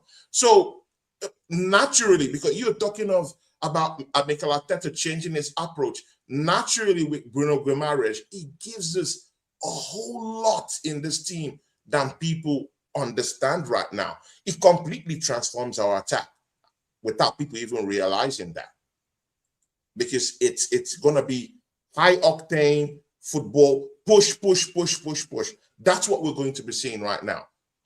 If Saliba comes back, people, I don't see anyone who will be breaching our defense with Bruno Guimaraes and Declan Rice in that double pivot, people. And again, the luxury it gives you, yeah, with the third choice of the midfielder you're going to be adding in this game is also something it brings into the picture. Because if you have Declan Rice and Bruno Guimaraes in that midfield, yeah, in that double pivot, if you say, hey, okay, I want a controlled game, yeah, okay, good. I want to keep possession of the ball, yeah, and I also need someone who's going to press the ball up the pitch. Odegaard could be added in that midfield diamond, yeah, with Guimaraes and Declan Rice in that double pivot. Good. If you want, okay, attack, you could say, hey, okay, good. I could make do with maybe Eze at the top of that midfield diamond. Bro, you can do anything with Bruno Guimaraes, and that's what he brings to the table. So, Kizzy, as for you, man, because you were saying, I mean, he needs to change the style of the whole thing, and I completely get that. But Bruno automatic reset changes all that thing. That's what I think. Obviously, listen, I can't lie. Obviously, I'll give my thoughts, but listen, Manny's been sat there just, spectating. He might as well been in the comments. What's your opinion on this, Manny? We ain't really heard nothing from you, bro. Manny's just quiet, man. Bro, I've been enjoying it, innit? Like, it's like a flipping. I'm one of the people that I'm just enjoying it, but on the style of play, I feel like he has to change it, anyways, man. Like, don't go gun ho, but be balanced. See, like, for example, Spain, we saw in the World Cup, they'd had times where they was playing nice tiki-taka football, passing goals, and then there were certain times where they were sitting that 4-4-2 mid-block and just ride out games. Like, for example, the French game, the game against France. They played nice. Yeah, Simon in the charts, please, man. Let's be respectful, man. Come on, man. What do you mean? That's his style. If he wears a Ninja Max, I mean, leave him alone. That's his thing. Oh, listen. Respect the man, then, yeah. Come on, bro. Don't worry about it, Tony. Listen, yeah, bro. I'm saying it respectfully. I respect you too, bro. No, 100%. But this is what I'm trying to say to you. If you got time to answer questions, if you got time to ask questions, you got time to smash the like button and subscribe to the channel. If you give me a subscription to the channel and smash the like, I'll give you the reason why I'm wearing the mask. Until then, ask no questions, get told no lies. It's simple as that. Moving on swiftly. Mali, back to what you were saying, my boy. Yeah. Play attacking ball. Gyökeres, he will hit 20 goals. Easy, bro. Like, this is an analogy. If you don't feed a baby, what's going to happen? He's going to cry. He's going to complain. He's going to be moody. The mad thing might happen. You need to feed Gyökeres, man. He's not, he's like Haaland, bro. He wants Haaland to be dropping deep, linking up. No one wants that. We want him running in behind and just scoring. So, and we saw that, like Kizzy said, end of the season, Fulham, them games there. That's how we have to play. But I don't feel like he's going to play like that because I haven't seen that in pre-season. Zullis, who is the inside forward, in my opinion, he's hugging the touchline. So he needs to change. I mean, when was the last time we had a left winger that actually hogs the touchline, though? Because that's also a very big conversation we've not had in a long time, bro. When was the last time we had someone who actually keeps his head up, looks at the opposition box, and hogs the touchline and cuts in at will as he likes, and he's also a big goal threat, and he keeps his head up. Martinelli is always head down, my guy. He doesn't hog the touchline, and even if he hogs the touchline, man just shatters everything, bro. He loses every composure, bro. Even when he crosses the ball, it's useless, bro, to us. So, I mean, that's a big conversation. But again, where I'm at is that, so you don't want to have options in that number 9? That's where I want to hear from you, Mali. No, I'd like to have options in it because I don't really care about. I'll love an Osman in there. Why not? He's a bit different to Gyökeres. I feel like he's better in the air than Gyökeres. So, and competition like breeds like better quality. You know what I mean? Like you perform better. You wanna take your chances. Like man. So Osman, it would be exciting, but listen, I don't think that's happening. Osman is not gonna want to come to Arsenal and do the bench starting thing. The bench thing, innit? He always wants to be the guy, innit? But again, if he's scoring goals, like, I mean, who cares? I mean, if he's scoring goals, I mean, who cares for Gyökeres to be on the bench? Like, I don't care. Just give me goals. That's what I want, man. You know, give me goals. We're champions. We should be ruthless, bro. At this point, we should be ruthless. If you're scoring goals, you should be starting in my team. How about that? If you're scoring goals, you should be starting in my team. So sometimes we have to look at these things here and be ruthless about it. Anyone who's going to start should be the one that is scoring goals in this team. Yeah, let it be based on the success rate that we're having in the team. If you're giving us much, you start the game. If you're not, well, you start from the bench. How about that? Yeah, and that's why I wanted to be very ruthless with people like Odegaard. You know, this season, the spotlight's on man. Yeah, on Martin Odegaard this season. Dude, listen. I'll be honest, Tony. I'll be honest, yeah. For me, I said this to Rory the other day as well. Obviously, he was on last week. Shout out, yeah? Rory. Shout out Rory every time, man. Big him up. But I said to him, innit, for me, from what I saw at Odegaard in the World Cup, and from what I've seen from him in these 2 pre-season games that he has played, or the one, that he's played. Shout out Yassa. Yassa's in the charts. Big up to Yassa TV. Big up Yassa every Chelsea, time, man. That's the only Chelsea fan I fuck with in this whole space, bro. He's the only real Chelsea fan I fuck with. Maybe I'm Carefree Lewis, but I like Yassa. Yassa's my guy, bro. But no, listen, obviously, I said to Rory, my head's gone completely blank now. What was he talking about again? My bad. We're talking about Odegaard, isn't it? Huh? Oh yeah, Odegaard. Yeah. So I said to Rory, I said to Rory, for me personally, I think Odegaard is gonna have a better season this season for 2 reasons. One, that World Cup, he needed that. You know, when some players, when I look at Florian Wirtz, Florian Wirtz was a player that I looked at and said, this guy needs the World Cup to come, and he needs it to come quickly, because he needs to go into a different space away from his club. There's still the highest stage, and actually prove to people that he's on what he's on. He's on what they bought him for. Do you understand? And I think a player like Odegaard, it's the same for Vinny. It was the same for Mbappe. It was the same for Jude Bellingham. All of these players were going into the World Cup saying, I need to make the most of this World Cup if I'm gonna then come out of this, go back to club football and grind out better performances. And when I look at Norway, if it wasn't for Haaland and Odegaard, Norway would have got nowhere near the quarterfinals. Do you understand? That's true. But then is there a psychological thing going on with Odegaard, though? But this is what I'm about to say. I'm seeing performances in Norway, but down here, bro, man is thinking up the place. Let's be factual about it, bro. Yeah, but guess what? Thinking up the place, bro. Yeah, but guess what? See Odegaard, and I was saying this to these the other day.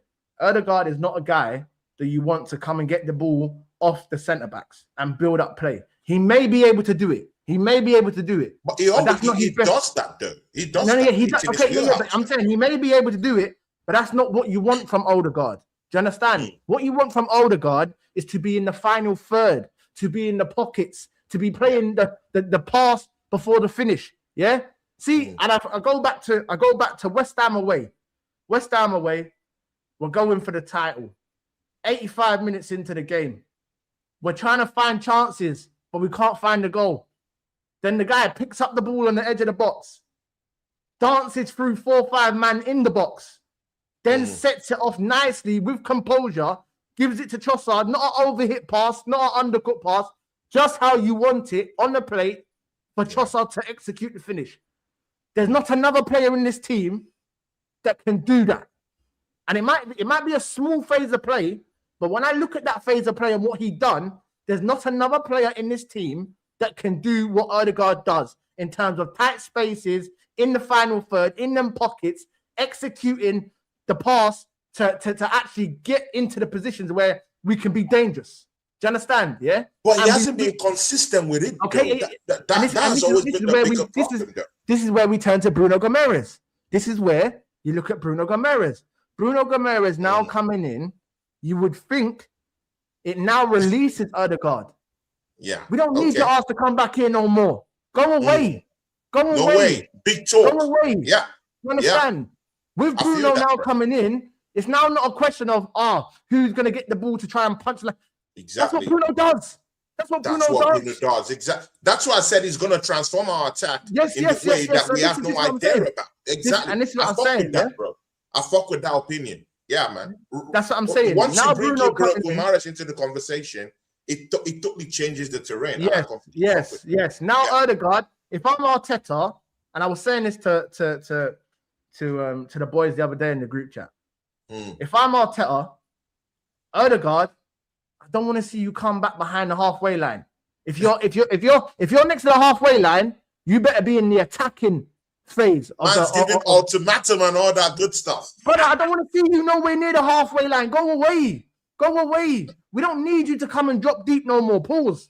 We don't need that. Why have we just gone and spent 75 million on Bruno Guimaraes? Why? A year after going and buying Zubimendi. You want to know why?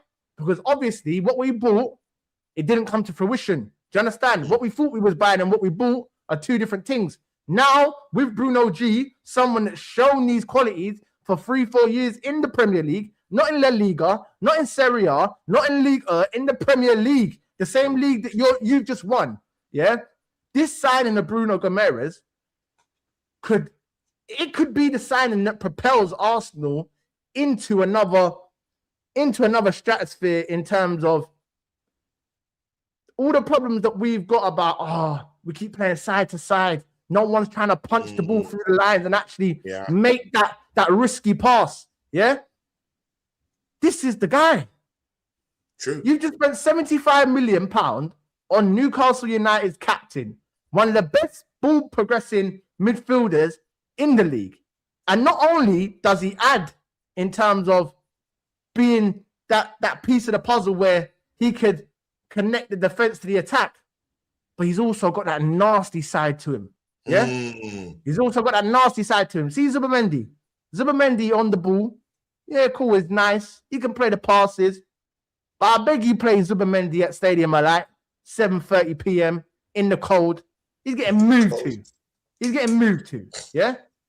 Bobby, fucking Xhaka, Siddiqui, they're all moving him out the way, manhandling him. You want to know why? Because he's not used to it, bro. He's not used to it. And that's why Zubimendi burnt out. In the first half of the season, quality. One of the players of the season. He was early contender for Premier League Player of the Season. That's what everyone was talking about. And then the back end of the season, he burnt out.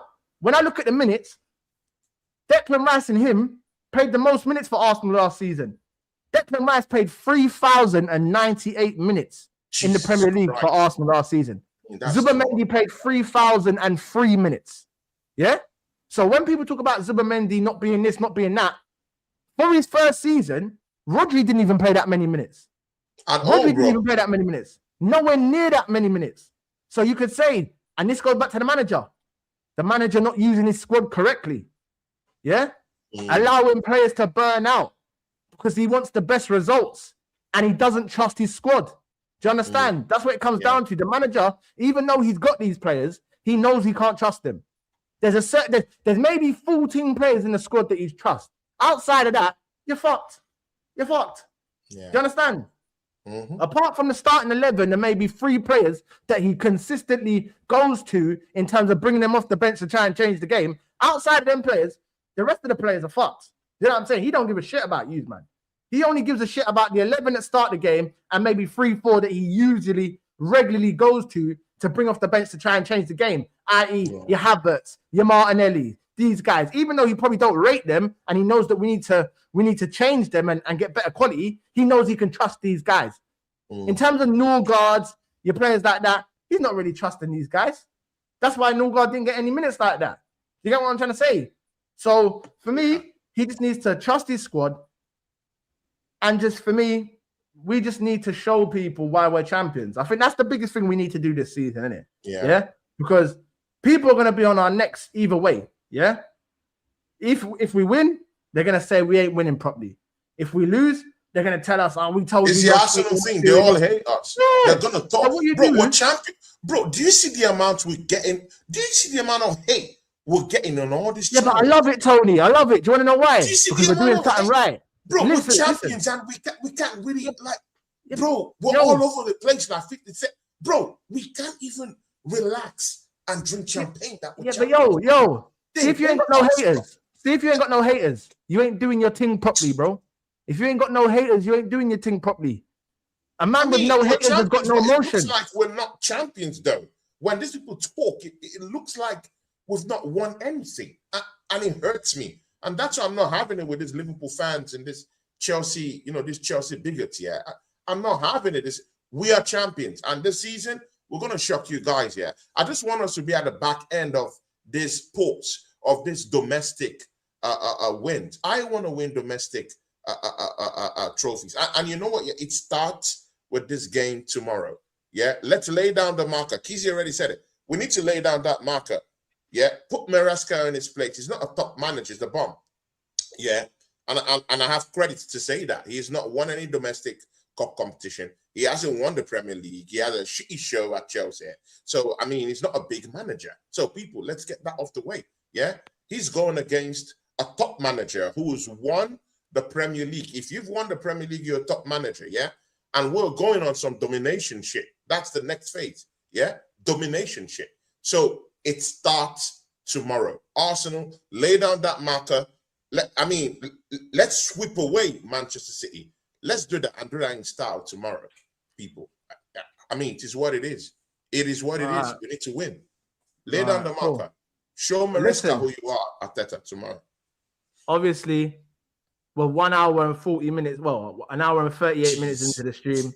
Make sure you're smashing the likes and subscribing to the channel. But before we do head out and whatnot, I want Tony's predicted 11. So what you want to see and what you think he go with. Same from Mali. I'll give mine as well. And then obviously we'll give predictions and whatnot, and then we'll call it a night. So, Mali, obviously, considering you've been a bit quiet, we'll start with you, bro. What do you want the 11 to be? And what do you think he'll go with? Okay, my 11. I'm going with Raya in goal, Ben White right back, Gabriel Mosquera. I'm stuck at left back. I'll start Calafiori. The pivot, Bruno G, Skelly. In the 10, I've gone with Odegaard. Right wing. Who I want to see on the right wing? Yes. So give me what you want to see first, and then after give me what you think he'll go with. Right wing, I want to see Downman. Left wing, Zolis, and up top, Gyökeres. Now tell me what you think he'll go with. What I think he's gonna go Kepa in goal, Ben White right back, Gabriel Mosquera in Hincapié. Bruno G, Skelly, Odegaard, Madueke, Zolis, and Gyökeres. That's what he's going to go with. Interesting. Yeah, well, listen, Tony, what do you think, man? What do you want and what do you think you'll go with? Yeah, man. Shout out to AFC always, man. Please make sure you subscribe to this channel, yeah. This lovely channel, yeah. It's called Kizzy Talk Sports, yeah. I mean, people from my channel, if you're still down here, people, please subscribe to this channel, yeah.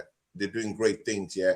They have great shows they're doing, and you know, I mean, it might be a little bit, you know, rough, but people, I mean, it is what it is, yeah. Voices of Arsenal fans come in different, you know, in different turns. So people, subscribe to them, yeah. Big up to you. See, it's simple, yeah. I don't want to see that guy called Kepa Arrizabalaga in my post no more. I don't want to see that goofball anywhere near my post ever again. It's over. Arteta, enough with this experiment, yeah. Enough. Cut. It's okay. We don't want that no more, yeah. I want to see David Raya down there, yeah. I want to see White at right back because it's the most visible player we have down there right now. Mosquera, yeah, right centre back, yeah.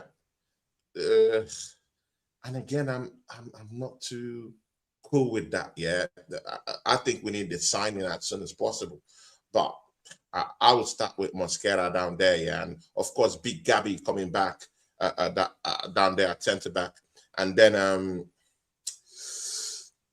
this might come as a very you know, divisive one, but I will go with Miles Lewis Kelly at left back rather than Calafiore. People, Calafiore in these games I've seen him, bro. Man, did you see what that one did to him? They completely mashed man up, bro. Yeah, because, bro, it was brutal, bro. They completely mashed that guy. So, people, for right now, I'll go with Martin Kelly down there. Yeah, I think he's stronger. I think he's a stronger guy to have down there. It might not give us enough going forward, but I think he's a stronger guy down there. So I'll put Martin Kelly down there, and of course, bring in Calafiore later on in the second half to give us something. Maybe if we're pursuing the game, give us something up front, no problem. In my midfield, people, I don't know if Declan Rice is fit to play this game yet, but people, I don't want to see Kai Havertz in my midfield. This manager has somehow explored, yeah, in Kizzy's go-to word, explore, yeah. I don't want to see this manager explore anything with Kai Havertz in man's midfield at all. I don't want to see that guy there. Man, I don't want to see that. Arteta, cut it. We don't want it. Yeah? Shit. We don't want that. Yeah? Kai Havertz is not a midfielder. We don't want to see man down there. Yeah? So what I want to see in my midfield is Bruno Guimaraes. If Rice is fit, I want him down there. I want to test that double pivot. How about that? Yeah? Testing that double pivot, people. I want to see how it looks like. I want to freaking see how it looks like. And then Eze, Eze hasn't played any preseason game. So I just want to see him on that diamond, on top of that diamond, just to see what we can achieve offensively. Yeah? Just put him at the top of that midfield diamond in that number 10. Let's see what he can do. Yeah? Obviously, Arteta will go with Odegaard, but I want to see something more different. Yeah? Then, of course, front three, Sholes, Gyökeres, and right wing. I'll go Max Dowman for that one. And again, I expect Max Dowman to actually get more games this season. The season of protecting him as a kid, Arteta. Listen, I'll be honest. Yeah, I'll be honest. Yeah? Let's get the kid to work. Yeah, hold on. Barcelona has Kubrasi, Pedri, and all these other younger players. Lamine Yamal, people, all these youths, man, are there in Barcelona. They're winning World Cups, bro. What are we doing? Max Dowman play this year. I don't know what you man to say. Yeah, Tony. See for me, sorry, but I do think that we would have saw more from Max Dowman if it wasn't for his injury last season. Remember, he was out for a good 2 months as well. Yeah, he missed about a month or two or something like that. Yeah, yeah. Max Dowman, you can tell. Arteta, at the same time, he's trying to keep him safe and keep him grounded. Don't get it twisted, you know. Arteta knows that this guy can win him games. Do you understand? He does not bring a 16-year-old. Listen, let me tell you something now, yeah? See Nwaneri. Nwaneri, I respect him, a baller, yeah? But Arteta is never throwing Nwaneri on against Everton with 5 minutes to go. Yeah? 0-0, needing a goal. He's never throwing Nwaneri in at 16. The fact that Max Dowman was thrown on that pitch at 16 years old by Mikel Arteta, that tells you people can say what they want about the manager. He's not this, he's not that. The boy knows that he's got a talent that is at his disposal. The manager knows he's got a talent at his disposal. So the best thing for you to do is, when in need, unleash that talent. Do you understand? When in need, unleash that talent. Yeah? I'm not saying, yo, start him at Anfield, start him at the Etihad. No. But in them games, if you need something, he best be looked at. He best be one of the first people that you're looking at in terms of if we're chasing a game, if we need something in the game. Do you understand? Yeah? Who? What do you mean shows his IQ? Shows his IQ really is poor. Ethan, no, he's not. No, he's not. This, listen, and this is what I'm trying to say to you. Yeah? Please let me tell you something. As an Arsenal fan that's watched Ethan Nwaneri come through and watched Max Dowman come through, let me tell you this now. Max Dowman is light years ahead of Ethan Nwaneri for where he's at. He says Mikel's IQ. He has just confirmed what he was talking about. So in the chart, he said, yeah. But this is what I'm saying. So he's basically he's saying, is saying that basically he's saying that Ethan is ahead of Max Dowman in his development. But at this moment in time, I don't think he is. When I look at Max Dowman and I look at Ethan Nwaneri, when I watch Nwaneri playing an Arsenal shirt, Nwaneri still looks like a little boy playing with men out there. Pause. Yeah. When I watch Dowman playing out there with them players, Dowman don't look like he's a little boy.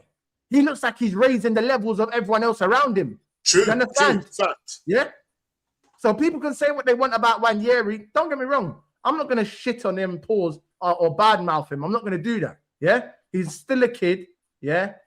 And for me, Nwaneri's biggest problem right now is his confidence levels. Yeah.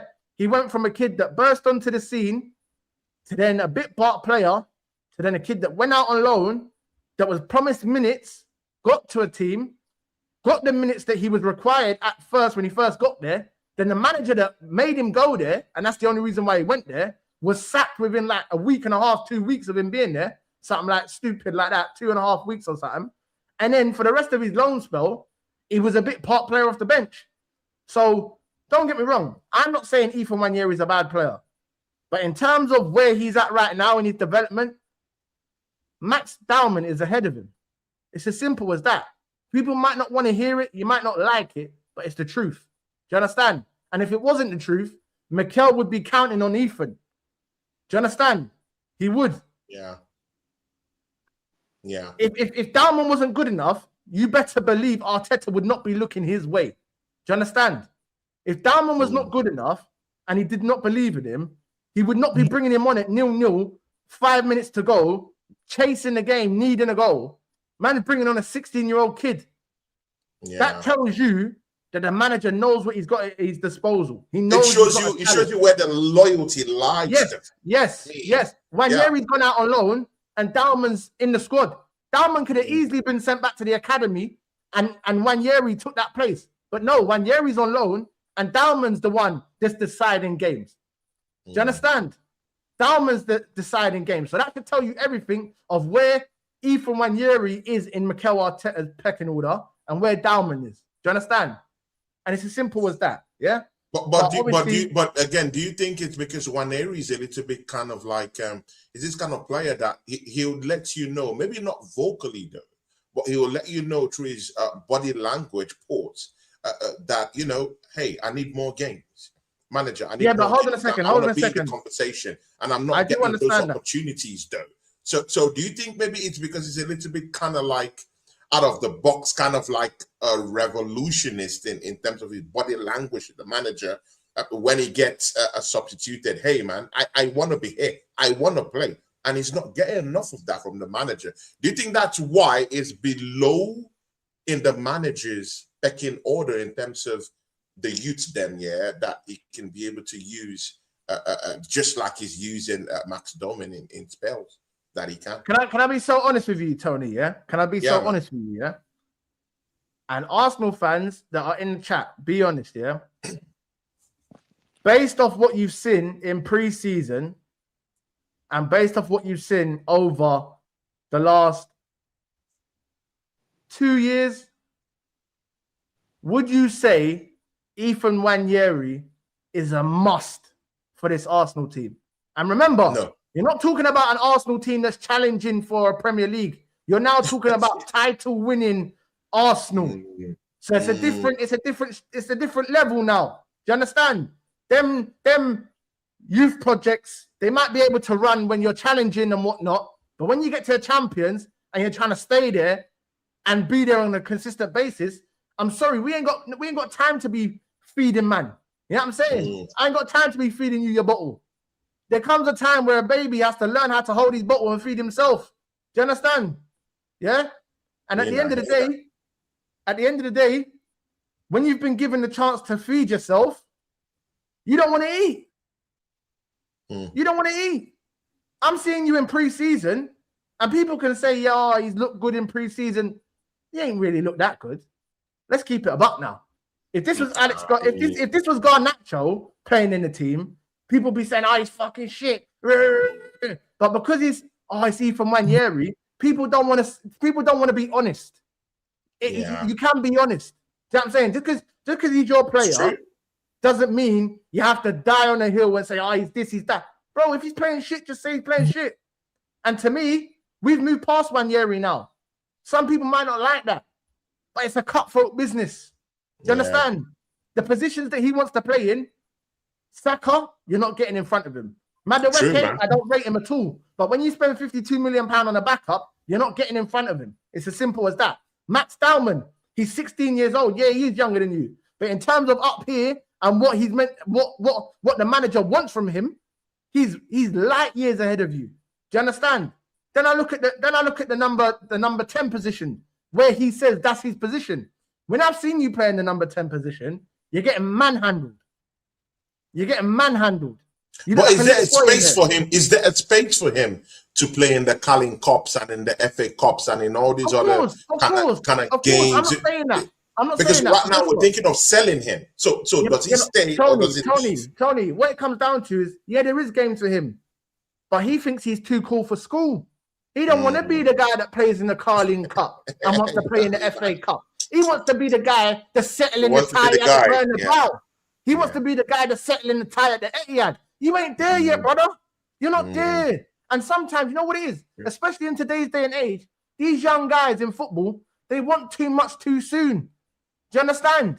Everything's want. They see man like Lamine Yamal and they think, oh yeah, he's doing that. Why can't I do that? Not everyone's journey is the same, you know.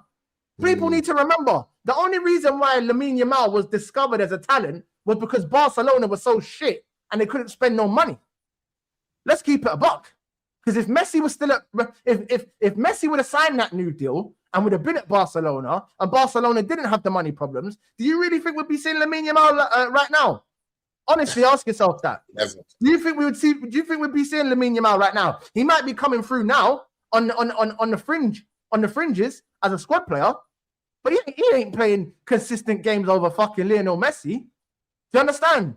The only reason why Lamine Yamal was found as a talent and was allowed to go on his journey that he's gone on was because Barcelona had their hands tied behind their back. They couldn't make no big signings. They couldn't spend no big bread. Do you know what I'm saying? Yeah. And they had to use their academy. They had to. They had no choice but to use the academy. Do you understand? Whereas Arsenal are no longer in that position. Listen, let me tell you something now. You see, if Nwaneri, Skelly, and all of them, man, would have broke through when Nketiah, Saka, and Smith Rowe broke through, they'd be in the team. Of course, obviously. But guess what? They didn't. They broke through at a time where we're going like this. Do you understand? And sometimes it can be a good thing when you break through when the team's going like that, and it can also be a bad thing because when the team's going like that, to sustain that level, you need to be bringing in elite players at a top level to keep that standard. Do you understand? To keep driving the standards to get better. Ain't no one looking at young players like that, really. The young players, they're not. Come on, let's be honest now. Unless you're a gem, yeah. Like, bro, people say what they want. Foden's such a class player, yeah. Please tell me why Phil Foden, apart from that one season where he won PFA Player of the Year, he's got what, 6 Premier League titles? There's only one Premier League title that you can actually say, do you know what? Foden contributed, and you can say, yeah, he done his thing in that season. Yeah, he's done his thing, innit? Yeah, you know exactly, man. But the other 5 seasons, he was a bit part player. He's a bit part player, but he's been in the squad for time. And this just shows you, yeah, homegrown players is beautiful. But unless you're going to stake a claim in a position and actually grind it out for that position, when you're saying that you like to play on the right, you like to play in the 8, you like to play in the 10, you've made yourself a target. You've made yourself you want to play everywhere. You want to play everywhere. Yeah, you understand? Man. You made yourself a target. You're now an easier option to say, you know what? If we need money, 2 seconds. If we need money, it's easier for us to move you on. The problem there is that I don't know if moving him on is the right thing. Because my problem with this Nwaneri thing is I don't want when we move him on and then we see man balling for maybe a rival football club. I mean, next year, in the next 2 years, and it's getting good numbers. Yeah, but that's why the position I don't want to be in. I don't want to see Nwaneri shine on a Chelsea shirt. I don't want to see him shine on a Man United shirt. This is the problem. I have no issue letting him go, but if we let him go, is he going to go to Man United and go out there and shine? Is he going to? But this is why you keep control of the player's future. This is why you say to them, "Yo, have him, give him to them for a low price," but then you insert a buyback clause. Buyback clause, okay. Do you understand? Okay. That's how we want to move now. You get me? Because listen, respectfully, we're in a position now where we're champions. But these clubs don't want that, though. These clubs don't want that. It's not about what they want. It's not about what they want. Arsenal trying to put those clauses you just talked about in contracts, taking him away. But these clubs don't want that. They want an outright sale of Nwaneri. Yeah, but guess what, Tony, guess what? See, when we was in the gutter, do you think they give a shit about what we wanted? Exactly. Ask yourself that question. When we was in the gutter, do you think these teams gave a shit about what we wanted? Who cares? Exactly. So what I'm saying to you is, while I'm up now, I remembered how you used to treat me when I was down. Don't think I forgot how you used to treat me when I was down. So now that I'm up, I'm going to treat you how you used to treat me. So whether that's giving you scrubs or giving you top players and saying, listen, you can have him. But yo, same way with the Jerome Ponce thing. Arsenal looking at Jerome Ponce, right? Guess what Liverpool did? Liverpool said, yeah, cool. Go about your business. You want first team football? Go and get first team football. But guess what? If we want you back, bang, release clause in there. 70 million euros or whatever it is. We've got first choice. Look at Real Madrid and Nico Paz. Nico Paz has been playing at Como for the last 2 seasons. He's only gone to Como this season on a permanent. But guess what? He went there on a low. And guess what? He's gone there. They've got money. Not only that, they've got a buyback clause in there. So if he gets to the level where they think he's going to get, they've got first dibs. Do you understand? That's what big clubs do, especially with a talent like that. If you ain't got space for him now, there's no saying that we ain't going to have space for him in 2 years' time. Do you understand? Yeah. Declan Rice would be 20, 28, 29. Bruno would be 31. Odegaard would be 29. Marino would be 32. Eze would be 30. Brother, your time might not be right now, but there's no saying that your time won't be in 2 years' time. It won't be in 2 years or so what I'm trying to say to you, so if you're not willing... It's not being patient enough, bro. And I don't like it. I don't like the sound of that, though.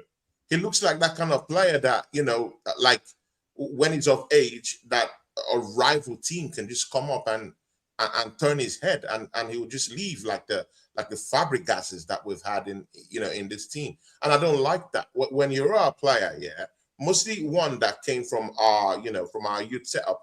I want to see absolute loyalties, bruv. I want to see absolute loyalties, bruv.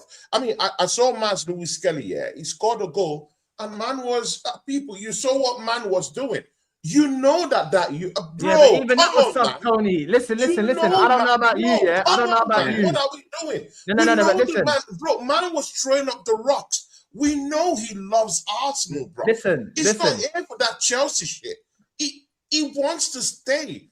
And me. Loyalty is a big part of what I want to see. Loyalty is a big thing, yeah. I'm not getting that feeling from Nwaneri. So if man wants to live, we can afford to say, hey, brother, you know what? Yeah, we love you, but you know what? You can go explore other things, bro. Listen, at the end of the day, the way I see it, you can come back when things are okay for you to make your comeback. Listen, right now, you're not getting this midfield. The best thing for a footballer, yeah. See the best thing for a footballer. When you normally get the best of a footballer is when they feel loved, they feel appreciated, they feel like they know that the manager, no matter how much they might piss him off sometimes or whatnot, but the manager believes in me. See when you're sat on the bench and you're watching game after game after game after game go by, you're sat there saying to yourself, this brother don't rate me. Because if he rated me, he'd be putting me on the pitch. You don't rate me and leave me on the bench. It don't make sense. Do you know what I'm saying? If you rated me, you'd use me. So what I'm trying to say to you is, instead of stunting the kid's growth, yeah, I know what he can be, yeah. But what you want to be right now, you're not going to be that in this team. It's as simple as that. I'm not going to do right now. Yeah, right now. Yeah, it's impossible. It's impossible. Yeah, it's impossible, mate. Yeah, it is. And that's why when you look at someone like Saliba and see what he has achieved, man went to France, man, on 2 spells, bro. Under this manager, on 2 spells, bro.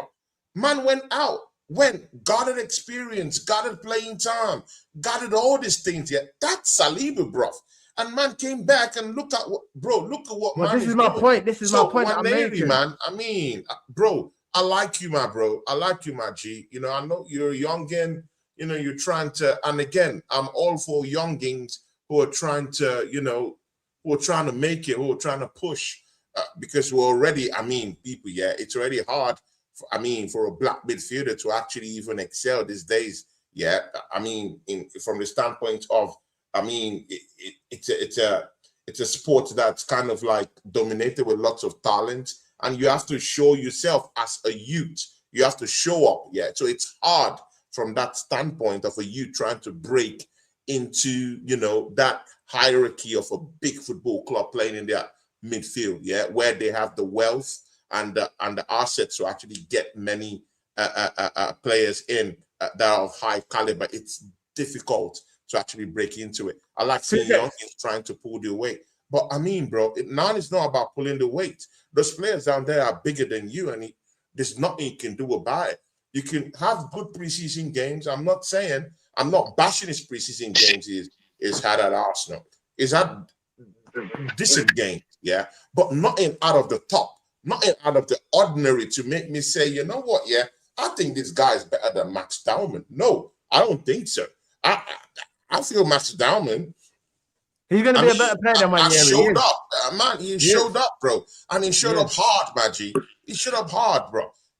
And not to the extent, bro, of Max Dowman, his performances in preseason. So it is what it is. Take that move, just go improve your football. And if you think Arsenal's in your heart, you can always make a comeback, bro. So it is what it is.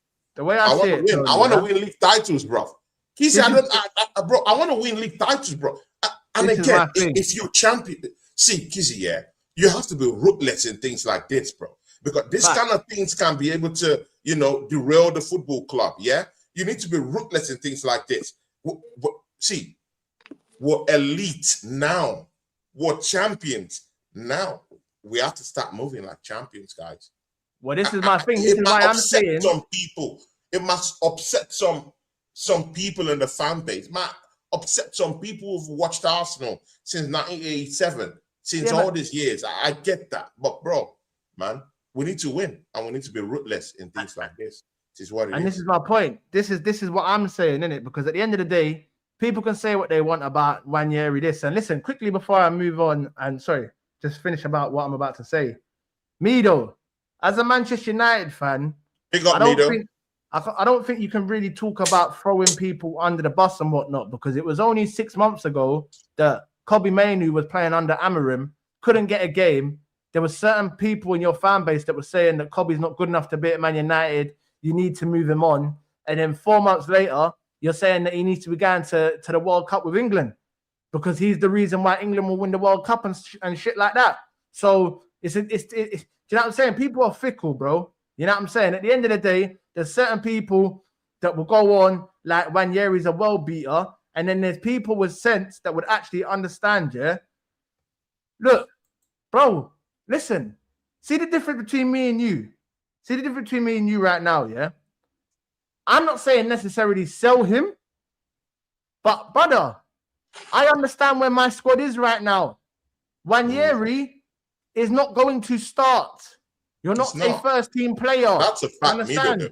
So if you're not comfortable with being someone on the fringes, being a rotation player, then your career right now, Arsenal is not the place for you. Do you understand? It's as simple as that. Like I said, I don't rate Madueke. But when the manager goes out and spends 52 million on a backup right winger, he's ahead of Nwaneri. Do you understand? He's ahead of Nwaneri. Dowman at 16 is ahead of Nwaneri. So already your fourth choice right winger, yeah? Your fourth choice right winger. You look in the number 10 position. You've got Eze. You've got Odegaard. You've got Marino. You've got Havertz that can play in there. So technically, you're fifth in that pecking order.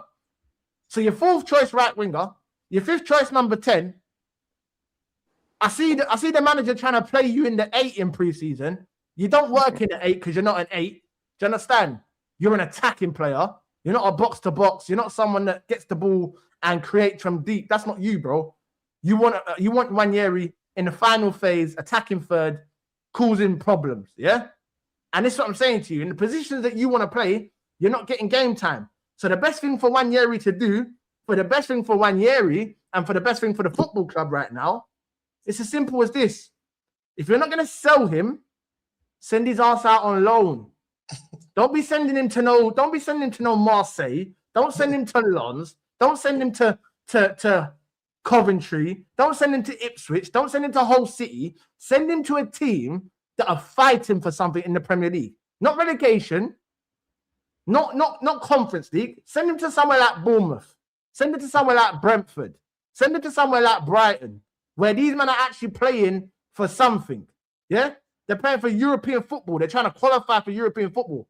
We know what Europe does for these small clubs. Yeah? Allow him to go and play football.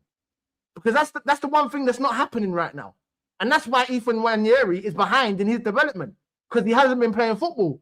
Whether that's for Arsenal or whether that's when he went to Marseille on loan. Yeah, cool. He might have started the first Mido, you can say anything you want about Arsenal, bro. But come on, man. Which one is man never learned? Bro, what is man never learned, bro? We're Premier League champions. Bro, I'm not having it with you rivals, yeah, this season, bro. Yeah? We're winners, yeah? We're champs. Bro, we're champs. Yeah? Get that into the system, my guy. Yeah? All these things you're saying, man never learn. Yeah, okay, ratata, no problems, bro. We're champions. How about that? Yeah, you do your talking. You do your talking in the season. You do your talking in the season, bro. Challenge for the title, my guy. If you're not challenging for the title, bro, all these things you're saying in the chat means nothing. Challenge for the title, my guy. I don't care about Amorim, bro. Man is a failure. Yeah, man is a failure. I don't care about all these names you're bringing up in the charts, bro. Yeah, man can act like you've been here before then. Why are you going on? But bro, that's Man United business.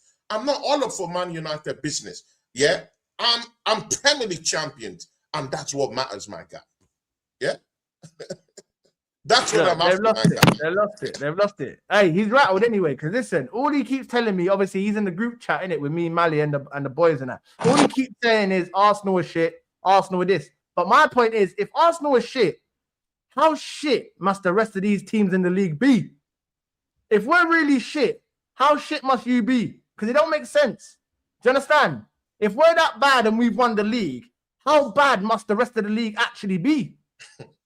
Because that's what people. I'm not really a youngin like that, bro. You know, I mean, no. Listen, I don't see football that way. I don't see football that way. But when I hear people struck, we've won Premier Leagues too, my guy. So, but again, it is what it is. See, Kizzy, you don't need to prove yourself, bro. Kizzy, don't do this, my guy. You don't need to prove yourself to this man. Bro, the football does the talking. The football does the talking. Suck you in, bro. Don't do that with this guy. Why? Here. They're just trying to, bro. They're just trying to get into your head. Don't allow them get into your head, bro. People like me, though, he's just here to get into your head. Now listen, that's my boy. Mido's my boy. Mido's my boy. He knows what he's doing. We're champions, my guy. We're champions. I don't care how you're rolling. We're champions, and I don't care about your narrative, my guy. But bro, we're Premier League champions, my guy. If you want to talk in the Premier League season, we're not doing this back and forth with you, my guy. We're champions, my guy. Yeah, we're champions.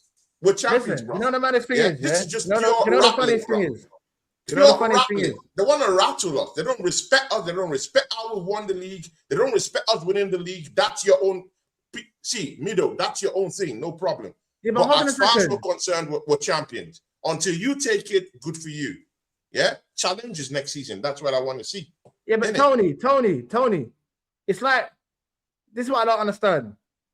How can a man that's got mice, literal rats, running across the pitch, try and tell a king, try and tell a champion how to live their life? Oh my God, licking roofs, broken jacuzzis. Yeah, puts falling down. A one star food hygiene rating. One star food hygiene rating. And he thinks he could talk to me about what we should and shouldn't be doing. It don't make sense. Oh my days, man. You got rats in your house and you're trying to tell me how to clean my carpet. Literal it don't rats. Make sense. People, literal rats. Running across the pitch while the game's on. Running across the pitch with cheese in its mouth. Asking for Bruno Fernandes to come and pick it up.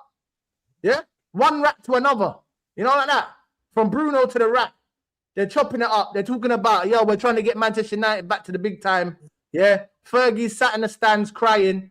You know what I mean? He don't know whether he's going to see another Premier League in his lifetime or not. Big up Fergie. But respectfully, we know he's getting on. He ain't got long left. Can Man United provide him with a Premier League before he meets his maker? And I don't talk bad mouth on anyone, but we know Fergie is in the latter stages of his life. So if I was a Manchester United fan, the one thing that I'd be thinking about is, let's try and get Fergie a Prem before he doesn't see the Prem. Because the last image that I will remember of Alex Ferguson, if you don't get him a Prem, is him crying in the stands in Bilbao when Tottenham Hotspur beat you in the Europa League final to get Champions League. And yeah, cool. You can try and run the banter. Your rivals got more European trophies than you. Okay. But guess what? My rivals wish they were me. You know, like that. They wish they were me. 14 years and no Premier League title, bro. Mido, seriously, bro. If I'm a Man United fan, yeah, that's touched all that bread all those years, yeah, and bro, I'm not seeing any bread again, man. Bro, fucking hang myself, bro. I'm not saying, people, I'm not saying go do that, but bro, that's what I'll do, bro. I know it must seem hard seeing Arsenal fans, yeah, saying they're champions. It hurts me though, really. It hurts, yeah, don't it? I know it hurts. It hurts you that we're saying we're champions. It hurts. So, man, deal with it. Deal with it, my guy. Deal with it. You've been getting bread all these years, and suddenly all that bread is finished because the rats in your stadium have eaten the bread. How about that? Yeah? Go fix your roof. Go fix your roof. Go fix everything, bro. The rats have eaten everything. Yeah? And then come talk to me. I'm Premier League champion. You've not won it in 14 seasons, bro. So, right now, rather than talking tough on an Arsenal fan channel, I'm thinking of how. You know what it is with most of these Man United fans, Tony? You know what it is with most of these Man United fans, though? I'm sick and tired of these rivals, bro. No, I know, yeah. Respect what we've done, my G. And Tony, I'm not having it, my guy. I'm not having it, bro. Always discrediting what we've done. Bro, if it's not your style of play, it's gonna kick FC, it's your manager is there. Bro, all this bull crap and nothing about winning the league, bro. Yeah, but you know what it is, Tony? Do you know what it is? They can take the piss all they like, yeah? They can take the piss all they like. We're this, we're that, we're not good. But guess what? See all these Man United fans that are talking about challenging for the league. You know they're only talking like that because they've seen Arsenal win it, and now they believe because Arsenal have done it, they now believe that they can go and do it. Do you understand? Yeah? All we keep talking about, all we keep hearing is Michael Carrick. Yeah? Michael Carrick. If you actually listened to what the Manchester United fans, the Manchester United owners said, yeah, they've actually tried to go down our model. They've actually tried to go down our route of going and getting someone that knows the club, knows the inside out. Yeah, instead of going and getting the flashy toys in the shop window, they've gone and got the tried and tested someone that knows what it means to play for the club, to breathe the club, to actually live the life of not only a Manchester United player but a Manchester United supporter. Do you understand? And that's the most important thing. When you can connect with the supporters, that's when you'll get the best out of your team. Remember what Arteta talks about all the time. I want you to bring your shin pads, your boots, guys. Yeah, I feel fire, guys. Yeah, that's what. Fire, my guy. Yeah. I do not accept these foggy standards. That's what he says. Yeah, like bro, he wants the fact. He knows what did he? What's that thing? The light bulb. The energy from the fans, guys. You need to feel it, guys. Bulb, my guy. Yeah. That's all I keep hearing because he knows the energy that transmits from the fans to the pitch, that will get you through a game, yeah? And if you actually look at the Manchester United fans, they was calling for Carrick. Oh, get Carrick in on an interim. Carrick come in, he changed what they made look difficult to simple, yeah? And they started to get results. And guess what? Bro, with him being a former Manchester United, inflated, bro. We would never know the true value of what he did in that football club until they start playing 3 times in a week, twice in a week, 4 times in a week, bro. Man said on Sunday. Bro, we don't know about all that yet. This season will show all that, yeah? And that's why I like the Premier League, yeah? Because you would actually come and prove your tough talk, you will prove it. So this season is where we'll see all that tough talk, yeah, from Carrick. We're going to test its gangster. That's why I like the Premier League. All that tough talk here, we're gonna test your gangster this season. Yes. When you play against, bro, when you play in the Carabao Cup, when you play in the FA Cup, when you also, and thank God, this guys are in the Champions League, bro. They will play in the Champions League, and then we'll see all this tough talk from Mido, yeah. Then we'll test your gangster and see what you, bro. We'll see what you're all about. But see, yeah, Mido, I mean, it is what it is. You're talking about my confidence about, why I think we're gonna win the league this season. Mido, don't get it twisted, yeah. I respect you, my guy, yeah. I mean, it's all for YouTube and all of that. But I respect you. The thing there is, I look at every other team right now, and I'm like, even if Arsenal haven't done big time business, yeah, these other teams are not ready, bro. I mean, Man United have gone on to sign Santos. Yeah, bro, I mean, come on, man. You want to win the league with Santos? I mean, he's a decent player, but I mean, is it of that raw quality that would give you experience in that midfield? Really? I mean, you've gone to spend on Tielemans, who is, for me, he's a good player, but he is what he is. A mid-level midfielder, bro. That's what he is. He's no Ward Bitter. He's just a decent midfielder, bruv. So when I look at what you've done, and I'm saying you're not serious yet. You're not serious at all. I'm looking at Sesko. Yes, he's a decent striker, but he's not that kind of guy that will give you 20, 25 goals in a season. He's not going to light up the Champions League, though. I'm looking at all my rivals, and I'm looking at, these mans are dead. I'm looking at Chelsea going to bring ancestral spirits from charity homes and bringing them to Stamford Bridge. And this man thinks that this ancestral spirit are going to win games against Arsenal. Really, is that what we're doing? I'm looking at Liverpool. Really, seriously, who have these mans brought to challenge, to take the title away from me? Bro, this is what gives me that confidence, bruv. Because the rivals haven't strengthened. You guys haven't done anything. This man can chat to me in any way, my guy. In any way. But me, though, I'll leave it up for you. If you think that you've done great business in the transfer window to help you cope with your debts, to help you cope with probably maybe your goal-scoring problems you'll be facing, because you're going to be facing a depth problem, yeah, when you're in the Champions League and in all these domestic competitions, yeah. I don't think you have the depth. I don't even think that the quality that fries in the bag, is even enough for you to even, bro, to even breathe, my guy. So, I mean, it is what it is. No problems, guy. No problems. I'll talk to you in the season. Bro, I need to make my exit, man. Yeah, listen, before we fly out, Tony. But me though, respect to you though. Respect, like I don't respect, it's all for show, it's all for football talk, yeah. Respect to you because I've seen you on other channels but I wouldn't say you talk shit. I wouldn't say that. No, he's definitely talking shit right now, Tony. No, Tony. Right now he's talking shit. Right now he's talking. Yeah. Tell him. So don't sugarcoat it. Tell him he's talking shit. Big up to you. It's all respect from here, but my guy, come on, man. Tell him he's talking shit. Mido's family, that's bro. You get me? Yeah. From time when you're over here, yeah, you can tell Mido, stop talking shit. Yeah. Stop telling him because that's all he does. That's all he's been doing. It's good guy. All he does is talk shit.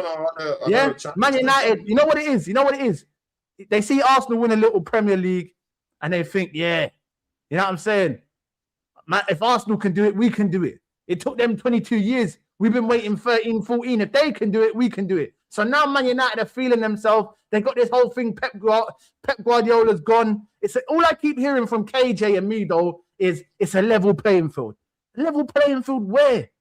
Level playing field where? What with the signings that you're making? What you really think a window of Tielemans, Santos, and who was the other person they brought in? I think it might even just be them two. You think Tielemans and Santos is going to take you from third to first? You're having a fucking laugh, mate. In the words of Johnny Obi Mikel, you're having a fucking laugh, mate. Yeah? Liverpool. Bro, they're going to be in for a rude awakening, my guy. I said this. No, seriously. They're going to be in for a rude awakening. If Mido thinks that he's going to use Santos and all these other crappy players in midfield to win, bro, to even challenge in the Champions League and in every other cup, domestic cup, bro, you mans must be on some cannabis that, bro, the strand that has never been seen before, or the one they sell down the road at Tottenham, Hot Sports. That should be the only reason, bro. Because, bro, the rude awakening is coming. It's coming, guys. And Mido, you'll learn in real time what that means. You'll learn in real time. Bro, I have no doubt. Manchester United, they will smell the rod when they play 4 games in a week, 3 games in a week. 100%. Bro, they will, bro, my guy. They will. 100%. So it is what it is. I'll wait till then. Yeah. But as for tomorrow, it's training day for Maresca. Are you ready? Okay. You ready? Well, listen, obviously, KJ says here, Kizzy, run it back next week with Tony if he's free. Listen, Tony's welcome on here at any time, bro. You know what I'm saying? It's been a lit one today. I can't even lie. This has probably been one of my favorite shows, man, since I've been streaming. You get me? So big up Tony every time. You get me? But yeah, Tony. See, big ups, man. See, Kizzy, man. I mean, whenever I don't work with everyone. Yeah, this is the truth. I don't work with everyone. People know me. Yeah, I've been battling in this Arsenal thing. People, I've been there. I've merged myself with the stars in this game. I've gone head to head with people like Lee Gunner. Yeah, people that don't care for your heart. Yeah, they want to rip your soul out. Yeah, people like no, I'm serious, my guy. Yeah, people like Big Steve. These people, they hate Arsenal. They don't like Arsenal. I've been in the game with them. Yeah, I've sat down with them. Yeah, even when the Arsenal hate was there, people.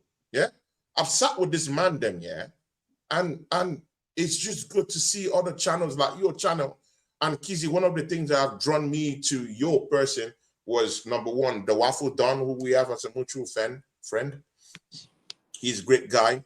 And he told me, hey, man, I got this guy called Kizzy. This guy's crazy, man. It's a great guy, you know. And I was like, Waffle Don, to be nice to bring into our shows. And then I started watching some of your stuff. Already, I've been seeing Mali on some other channels before. And man is doing his own thing. Big up to Mali. You know, I mean, probably maybe man was working too much today. So man was just so tired. So, but yeah, the day off today. Yeah, it is what it is. But Kizzy, and I've been seeing some of your shows, bro. We're like soul brothers, man, because you have 0%, bro. You don't take shit from this rival fans and people. If man. you know me on my channel, you know that's what I'm all about. That's what draws me closer to this big brother I have down here, my guy Kizzy. So it's all good. Whenever I have time, I'm a very busy guy. I'm a family man. You know, I'm also, even if I'm a lecturer, like a teacher, but I'm also into football big time. I'm a referee in 4 different sports. I'm a football referee. Yes, I ref in the 3rd and 4th tier, where I am right now in Helsinki. I'm based in Finland. I left London and I moved down here. I'm also a citizen of Finland too, but it's a complicated thing. Yeah, so. I'm also Mike Dean out, man. We need Tony Claude in the Prem. You know, like that. Get Tony over to the Prem. I'm also a handball referee, a floorball referee, and a futsal referee. And I do this. I have my European badges in all of them.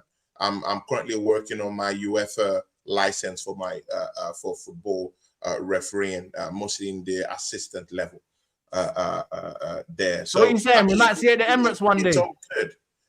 I mean, let's see. I mean, it depends. Let's see, my guy. You know, but life is so busy these days. God willing, I still find time to do streams, you know, here and there. So it is what it is, you know. But big up to you guys, man. And it's nice that you guys are taking your channel to that next phase. And bro, I have no doubt you and Mali are gonna kill it, bro. And it's coming. Yeah, listen, people, big respect, people man. in the charts. It's coming. It's coming. People, I see it. When I see people who have the desire, the fire, people, I see it. Kizzy is one. Mali, I've not seen enough of him down here, but outside, I've seen him do his thing. Listen, you know what it is? I'll be honest, Tony. I mean, the fire is coming. I told you so. This channel is going to head places because I see the fire, people. I see the fire. How about that? Thanks for having me, my guy. Thanks for having me, big up Tony every time, man. Obviously, just want to big up Tony. You know what I'm saying? Obviously, he reached out to me, said, let's chop it up, let's do a couple bits and whatnot. And listen, the fact that you even reached out and said what you said, you know what I'm saying?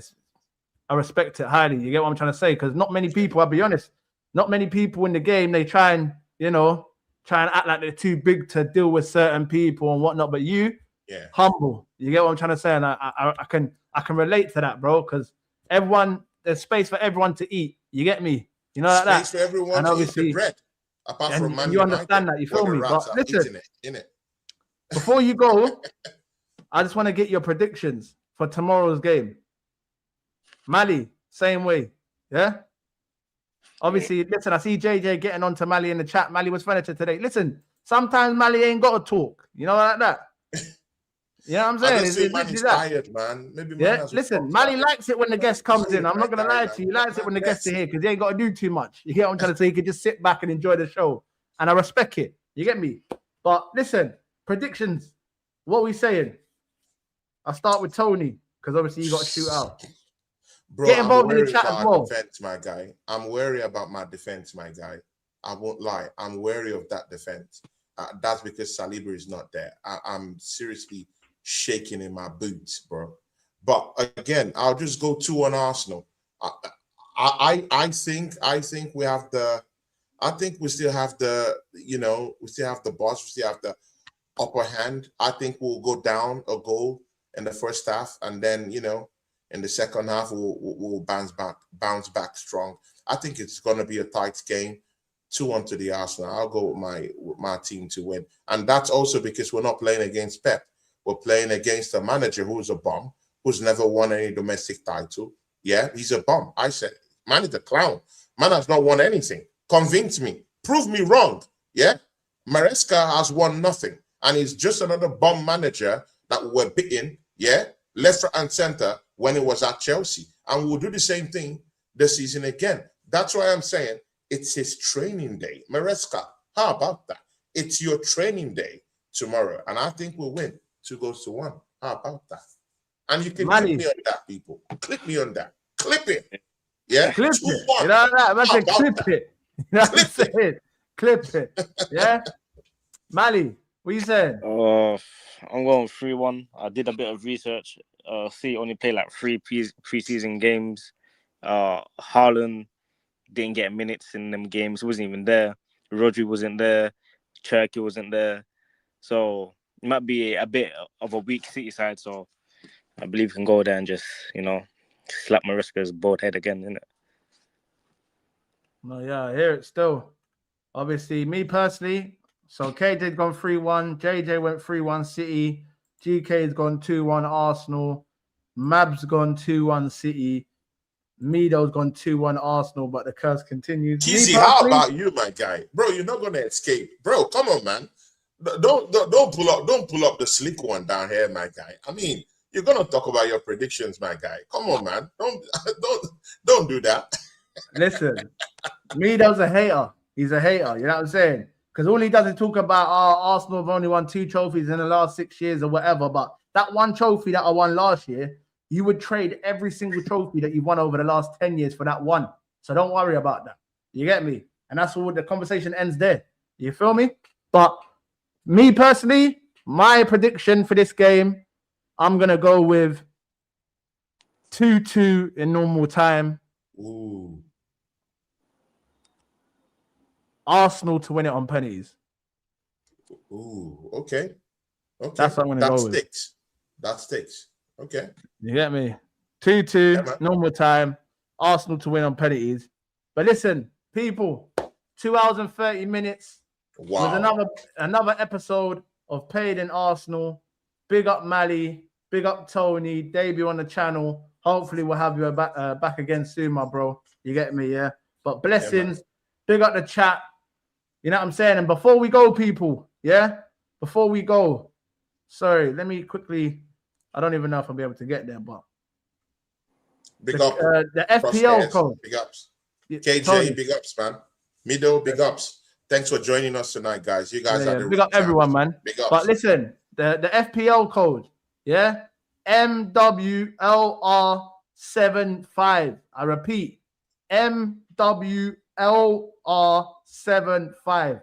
If you want to get involved in the FPL for this up and coming season, that is the code. Get involved. The winner of the competition will win a prize at the end of the season. Kizzy has got a prize for the winner. Even if I lose, the winner will win a prize. Do you understand? So get involved. That KJ just put MWLR75 FPL code.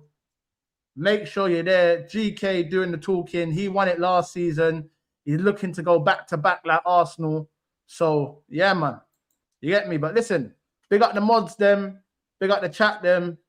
Smash the likes. Subscribe to the channel. It's been Mali. It's been Tony. It's been your boy Kizzy. It's been another ep of Paid in Arsenal. And we're out. We're out, people. Big up everyone, man. Bless up.